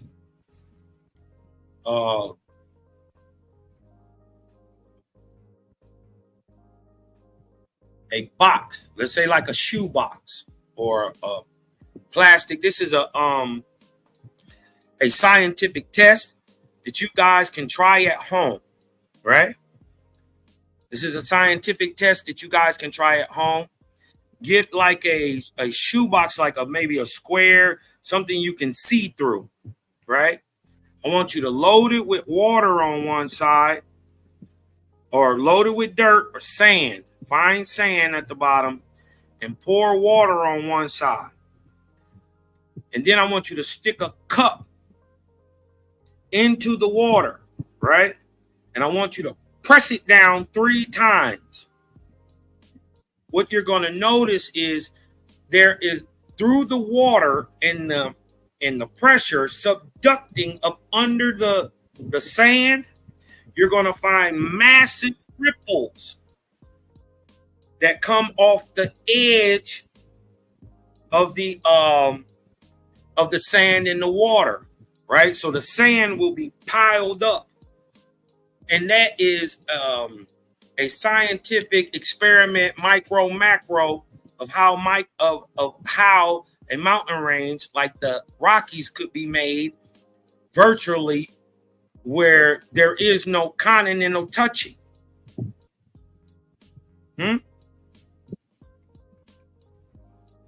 So, do we see subduction up under North and South America?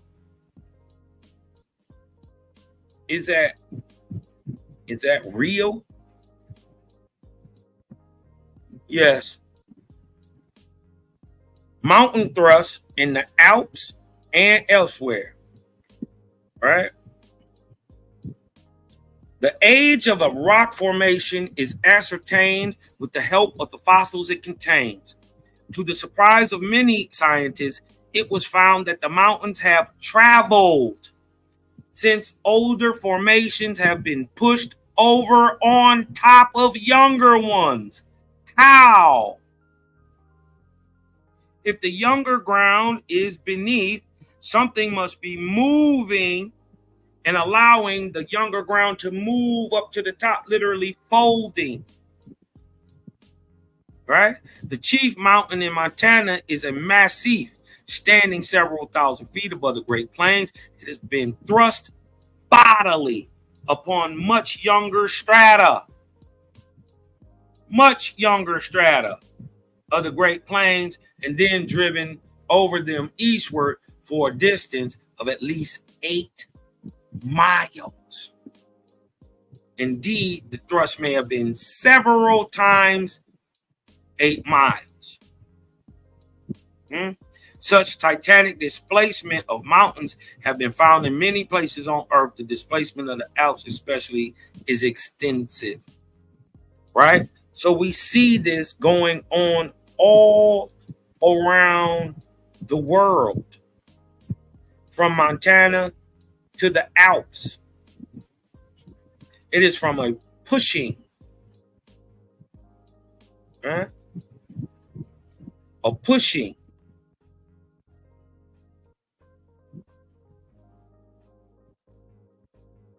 going to show how and when the mountain ranges all moved at one time. Mind you, remember the volcanoes were created all at once. How? How did the mountains rise up all at once and put older strata on top of younger strata? How does that happen? If not, the older dirt or ground or rock from beneath is not pushed above the younger. That comes through sublimation of continental plates. Exactly what they say happened to the continent of Pangea. Right? But then remember, our planet, right? I want to go a step further, and I want to show you that even with that understanding, there is an even greater understanding. Imagine the Earth as a balloon, right? Imagine the Earth as a balloon. If you press on one side of the balloon, what happens to the rest of the balloon? Anybody? It expands. Other parts expand. While you're pressing in on one side of the so-called globe balloon, right? The other parts are swelling up, rising up out of the water, moving, right? We want to go back and show you even Pangea is wrong, right? This was caused by a great pushing which started the continental tectonic plate movements.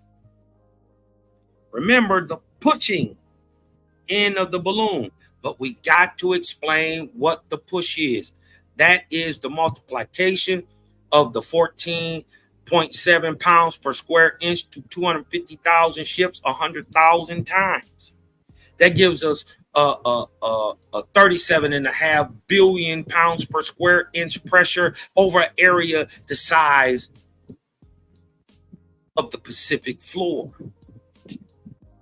Don't that sound about right? What it would take to crack a continent?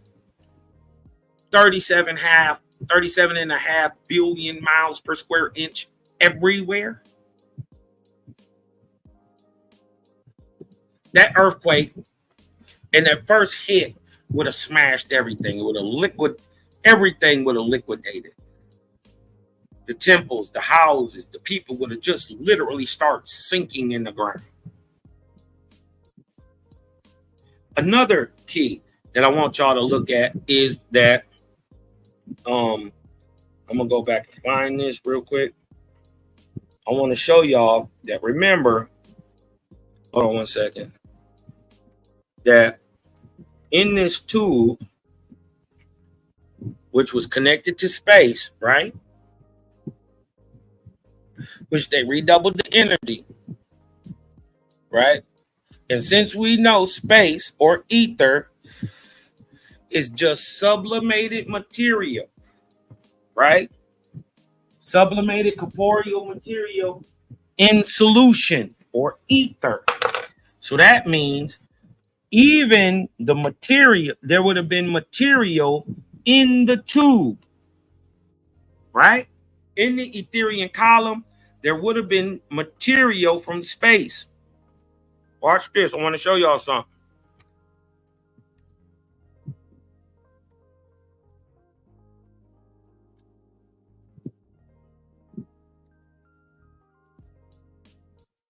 Hold on.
Okay. Now, I want to show y'all this because in the ocean, right, or the Pacific, right, and it's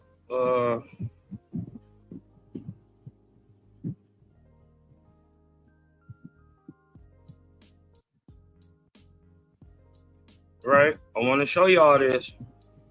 There are two things found in the ocean, right, or the Pacific. I want to show y'all this, right? The first material found nowhere else but on the floor of the Pacific is called a spheroid, right? Loeb reported what alien material was found in the ocean. Loeb reported hitting pay dirt, retrieving hundreds of tiny blobs of molten material called spherules in the ocean off Papua New Guinea. Some of them, he wrote later, had such unfamiliar chemistry that they may reflect a extraterrestrial technological origin. They thought at one point this was from the volcanoes, but it's not. And they're nowhere else in the world. Let me also show you another thing, right? Remember, they grab material from space. Now they're talking about this is an extraterrestrial technological origin. This is from the Washington Post. This ain't no fly by night, Johnny come lately type ragtag newspaper writing this. Also, but watch this. Did y'all know freshly made plutonium from outer space is found on the floor of the Pacific Ocean? Nowhere else. On the floor of the Pacific, though, are traces of rare, super rare iron and plutonium have been found on the bottom of the Pacific Ocean after some kind of cataclysm in outer space created this radioactive stuff and sent it raining down on our planet. Now we know why. But even more importantly, we know when. And even more importantly than that, we know with what.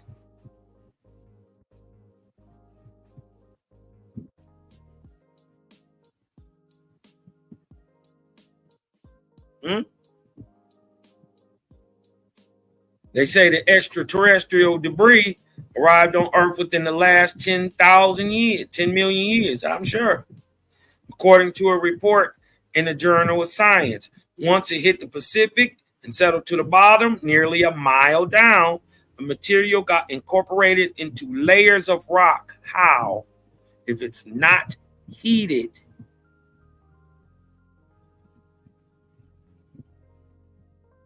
That was later hauled up by Japanese oil exploration company and donated to researchers. What I'm telling you is it's nowhere else. How'd it get there?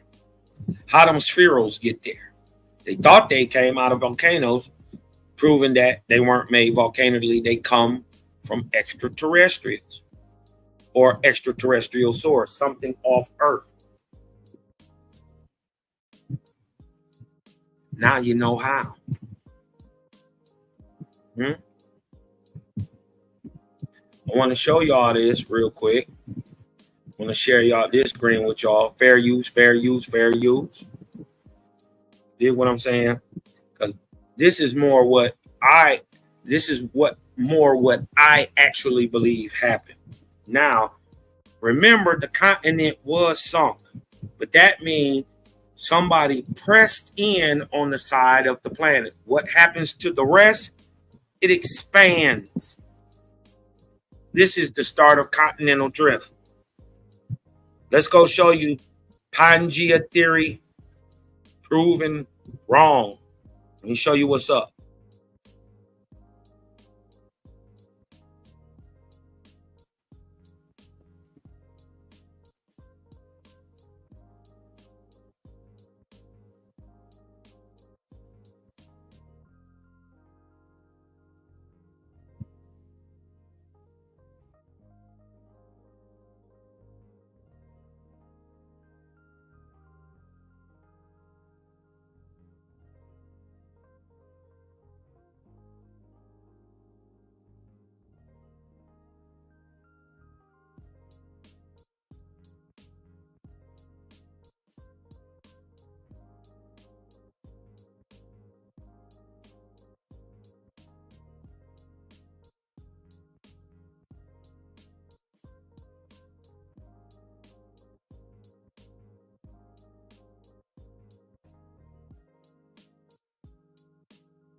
Remember, we told y'all how to deal with these great dates. Every 10 million so-called years, geological years, carbon dated years, every 10 million is 2,500 actual Earth years.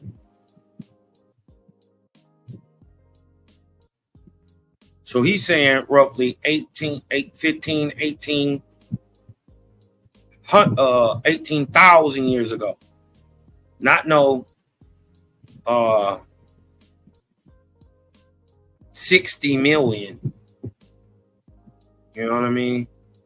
That's just absurd.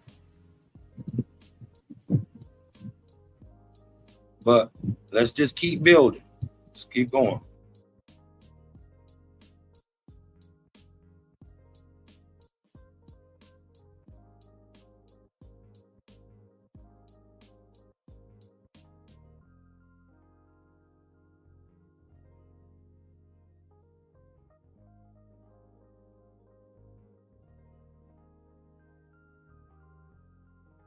Notice he said they don't move around. They're fastened, right? Fastened to the earth, right? Look at all these cracks. Mind you, this is India right here. This is Africa, the Middle East and all that, Arabia, right? We talking about an area over here more to the east. But watch what he says. Continents don't move. Watch this. How we know? Because they are bound to their fastenings of the earth. Watch this. I'm going to go back just a step. Watch this. I'm going to go back just a little bit. Watch this.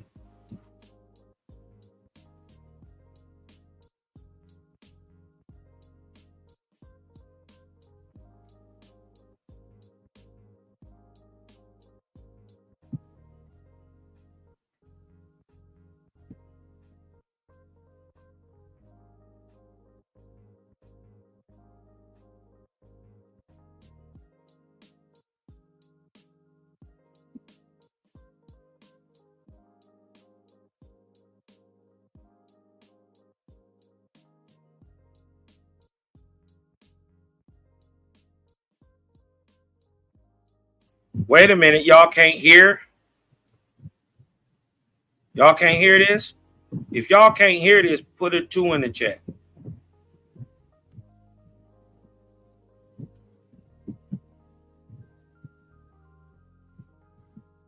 Because it's playing on my side, but I'll share it. Y'all can't hear it. Hold on. So let me stop the screen. I'll present it again. Hold on.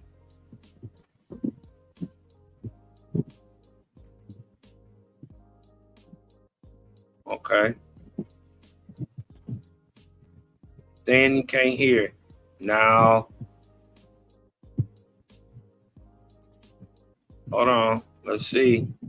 See if you can hear this. The computer-generated graphic that you're now seeing is a result of morphing the maps of and from the National Geographic Survey. You all hear it now? These are the maps which the National Geographic Survey supplies to anyone who seeks them out on the internet. The various ages of our world are labeled. Of course, the National Geographic Survey took into account many different... All right. Okay, so y'all can hear it now. All right. Let's go back. I'm going to go back. I'm going to start from the beginning. Right? Watch.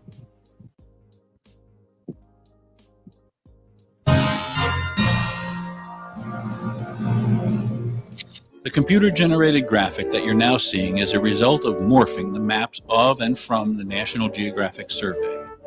These are the maps which the National Geographic Survey supplies to anyone who seeks them out on the internet. The various ages of our world are labeled. Of course, the National Geographic Survey took into account many different factors. Tectonics, of course, the presence of similar dinosaurs and plants on divergent landmasses. Once our theory is fully apparent to you, you may find this massive pulling and stretching quite silly indeed. But remember, without knowing that the Earth grew, all the clues lead to this convoluted and swimming about model. These motions are there in an effort to explain the contradictions that we are driven to in order to answer the multitude of conflicting questions which arise. The real simple answer clears up all these questions. It would sort of have to, wouldn't it? With the theory in place, our map requires no such contorting, warping, growing, sinking and rising of land. If you use our map or globe, these things will make much more sense to you as a thinking person, and all the questions which created this will be simply answered, as you will be able to see with our final demonstrations. Let me assure you that this extreme tectonic movement by the National Geographic Survey is not a joke. This is based on serious study, nor is this simply the view of the National Geographic Survey. Earth's upper, older crust, made easy to recognize by Earth's current water level, covers only about 1/3 of the planet. That 1/3 once covered the whole of a smaller planet. Shallow rifting gave ways to deep rifting and spreading. Lower new surfaces spread and became the deeper, newer catch basins of the planet's water. Before the deep oceans, Earth only had its shallow, warm seas on the... Now, they've come to the same problem that the uniform field theory and all science have when it deals with motion. What creates the initial movement? Okay, I understand and I agree with the theory. The continents don't actually move. The crust separates and the planet grows. Right? But you still haven't explained what created the initial movement, the initial subjugation of a continent under others, right? You still ain't explained why the Pacific rolls under the other continents. He ain't explained that, and he hasn't explained what created the initial motion. Now we understand that is called pond, right? The initial movement is called pond. Land. That 1/3 is nearly 2 billion years old, and in some places older, some places younger. The undersea plate goes from 1 year to only 200 million years old.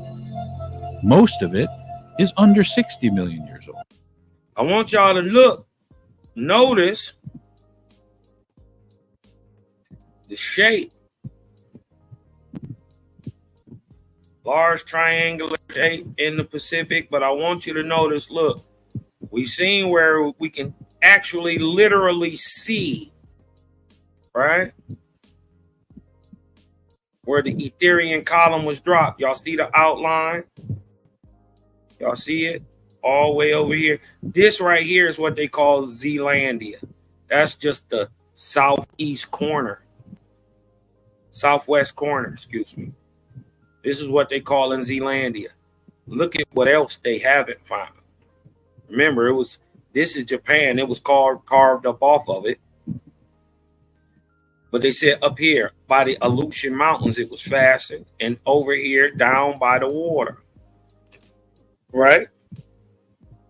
But look, you can literally see the line of subduction where it was pushed up underneath the continent. But look, right across here, right? Look at that big, massive crack going all the way across the Pacific, all the way back into the carved out part of the column or the Etherian column. Look at it. I ain't making this up. I ain't making it up. Wyatt, look.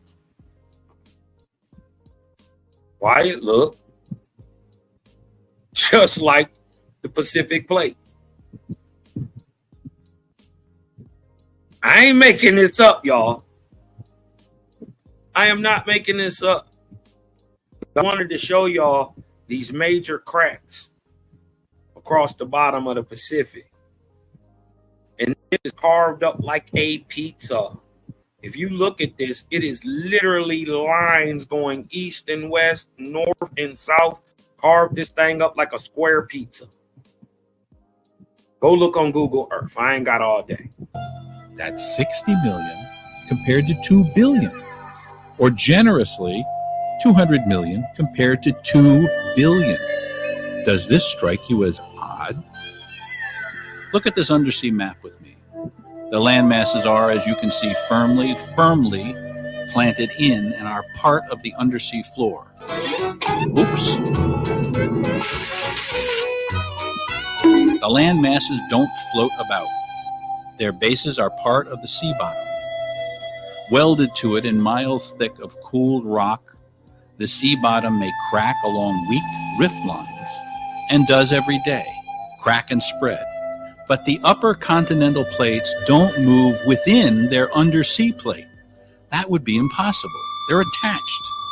They're part of each other, just like your head is part of your shoulders. When these lower plates crack and spread apart, magma fills the gap and the ocean cools and hardens the new magma. This is a new process for our planet. It began about 135 million years ago. It's become very robust and regular in the last 65 million years. Before there were oceans and ocean floor spreads, there were shallow, warm seas between the same kind of rifting spreads we see on the land. These ridges on the land are exactly the same kind of ridge spread. Didn't we explain this yesterday in part 175? Okay, let's roll. That is under the oceans.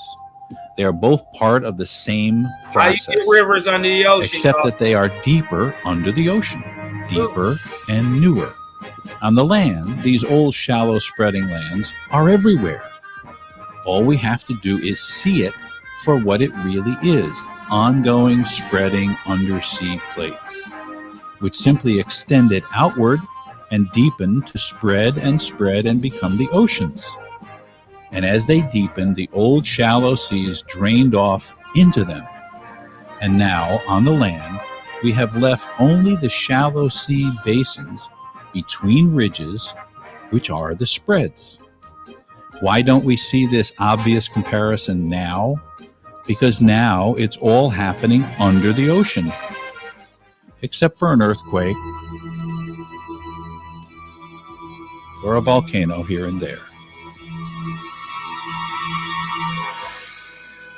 That earthquake spread. Since we're talking, let's at least notice how clearly it looks like a small canyon or a small version of a tectonic spread, which it, in fact, is. Think of it. No oceans. Let's do some conservative math. If the Earth's oceans, Atlantic and Pacific, spread a combined 4 to 12 inches per year, as science says, we'll take the growth figure at a mean average of a conservative 6 inches a year. We'll take that growth or spread over 200 million years. That's a seafloor growth or planetary tectonic growth of 8,590 miles in just 200 million years. The circumference of the Earth is 24,902 miles. This means in simple conservative numbers that the Earth grew a full 1/3 of its circumference in the last 200 million years. That's over 1/2 of the Earth's volume. More importantly, perhaps, is that this growth was in the ocean only. Let me point out that these are very conservative figures. The reality is that the Earth's circumference doubled in the last 100 million years. Boy, say that one over to yourself. Doubled. Let me explain exactly how tectonic rifting and spreading happens in a simple graphic form. This is Planet Joe. Planet Joe is growing. Planet Joe has always grown. We've caught him at an interesting time. Planet Joe has only recently cooled his outer skin, otherwise known as his upper tectonic plates, so that the plates are firm and solid and quite thick. Even so, Joe's a growing planet, so his new shiny, thick, dry skin cracks and spreads apart like an eggshell. As Planet Joe grows, that outer shell seems to spread apart, but the pieces themselves aren't moving at all. They just move outward on the lower growing surfaces. Notice as they move apart, it becomes harder to see how they once fit together. Curves on the growing globe stretch and flatten and crack at the edges. Notice also, as the pieces recurve to a bigger planet, their centers collapse and wrinkle into folds that we call mountains. Notice also, in time, even the lower plate thickens, and the rifting and spreading goes even lower. These new cracks do not exactly follow the same cracks as before, making putting the pieces back together again even harder. The pieces seem more random. Of course, they're not. No piece rotates, or shrinks, or grows, or moves around the planet. The pieces don't travel. The pieces stay where they are. The planet grows.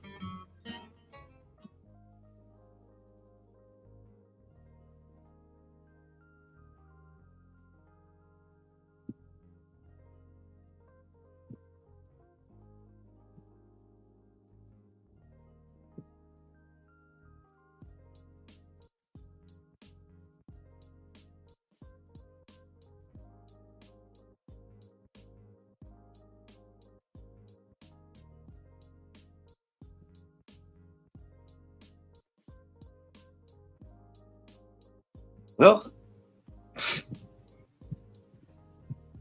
that's why I wanted to show you what I showed you. Just wanted to let y'all know Cosmo not just talking. Everything that was shown in the WASP I proved objectively on the earth. Things you've never even thought about. Did you know that there was a layer of plutonium that fell from the sky that is only in the middle of the Pacific Ocean? You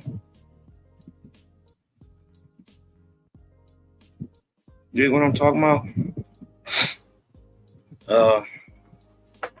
You welcome to hit the link, Jay. Since you seem like you feeling a little sassy today, right? You wanted to talk to Cosmo bad yesterday. Come on, hit the link. You dig what I'm talking about? You crying about not being able to get on the channel, huh?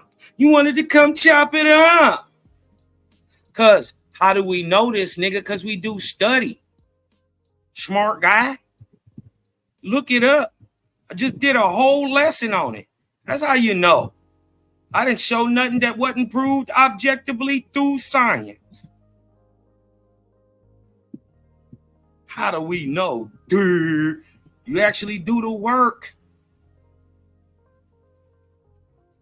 All right. Stay over there doing what you're doing. You dig what I'm talking about? Yeah. You should go back and watch the show. Don't ask silly questions. All right. Read, nigga, or go back and at least watch the show. That's how you know. Right? Because I proved everything objectively. That's how you know. I ain't say nothing about my beliefs. None of that. I just showed what objectively could be proved, and everything that I showed, you didn't know nothing about, period. Jay the Snake. You don't know anything about it. So I'm revealing the only way you would possibly know any of this is only because Big Dog Cosmon is telling you. You don't know nothing. Nothing about this. And that feeling that you have right now is called cognitive dissonance. You thought you knew something to somebody way smarter than you, revealed something you never even thought about. All right. That's all I'm saying. If you want to know how we know, go watch the video.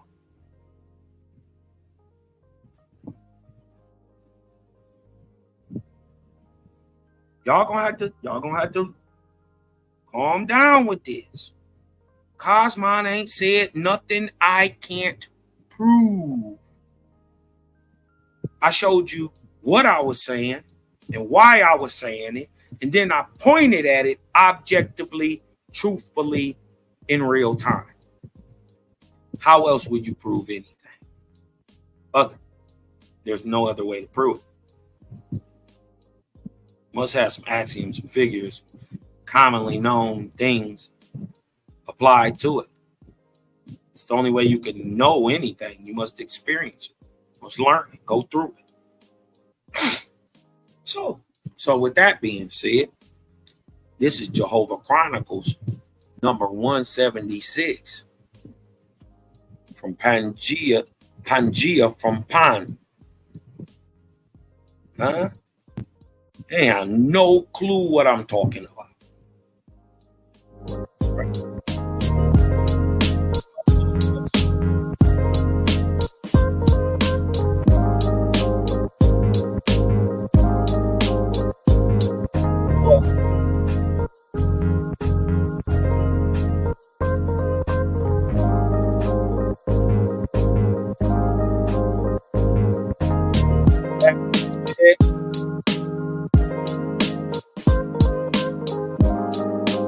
That being said, I need y'all to do something for me. Need y'all to breathe in. Let the light in. Because I'm Cosmon, and I'm out. Of truth and light, where the spirits dance all night.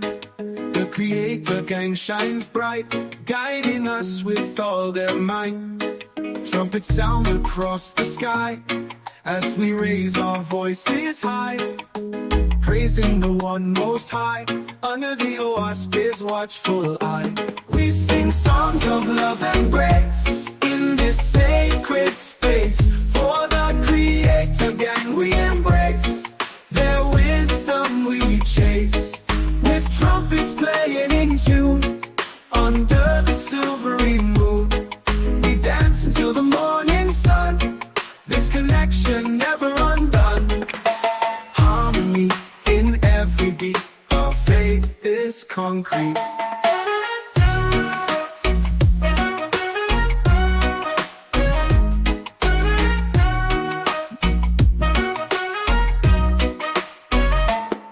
Through the pages of the Oasis, ancient wisdom on display, teaching us the righteous way, leading us to a brighter day. With each trumpet blast, we're reminded of the past and the love that will ever last in this divine contrast. United in spirit, we uplift and hear it.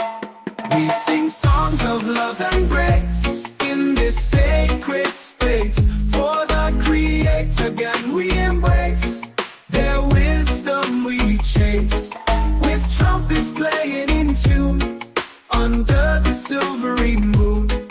We dance until the morning sun, this connection never undone.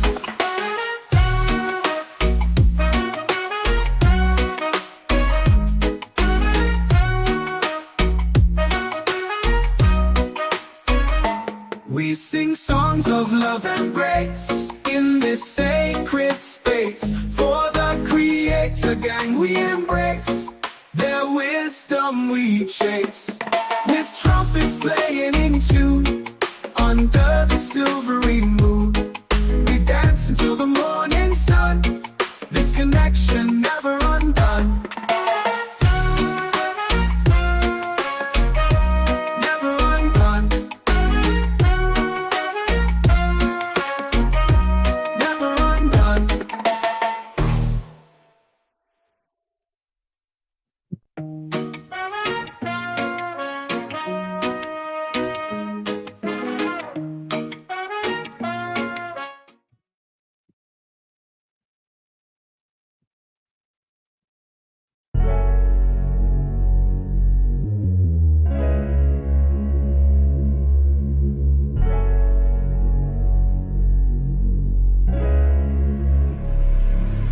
And oh yeah, put that Super 7 in the air. Tell me how you feel it when you're feeling up there. When you in the sky breathing rarefied air. When you're breathing rarefied air, oh yeah.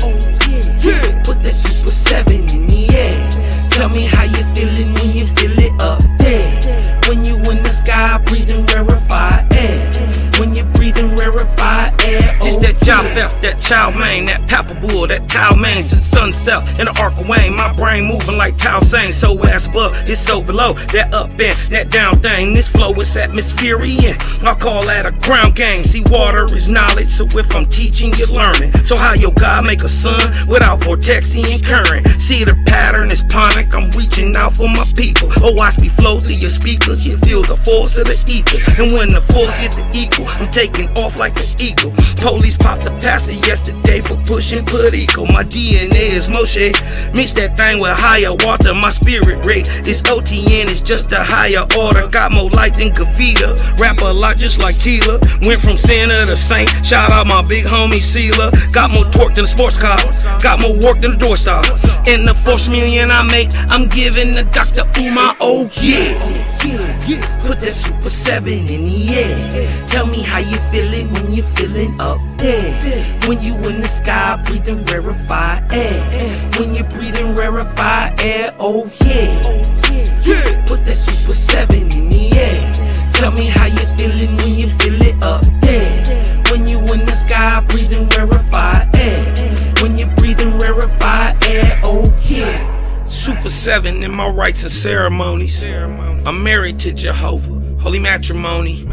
Confucius say, in the words of Caillou, before you hit the tomb, be a bridegroom. Only got one question for Miss Susan B. On how to last Ahuin is now a ennui. Blame my inspiration, I'm just thinking thoughts.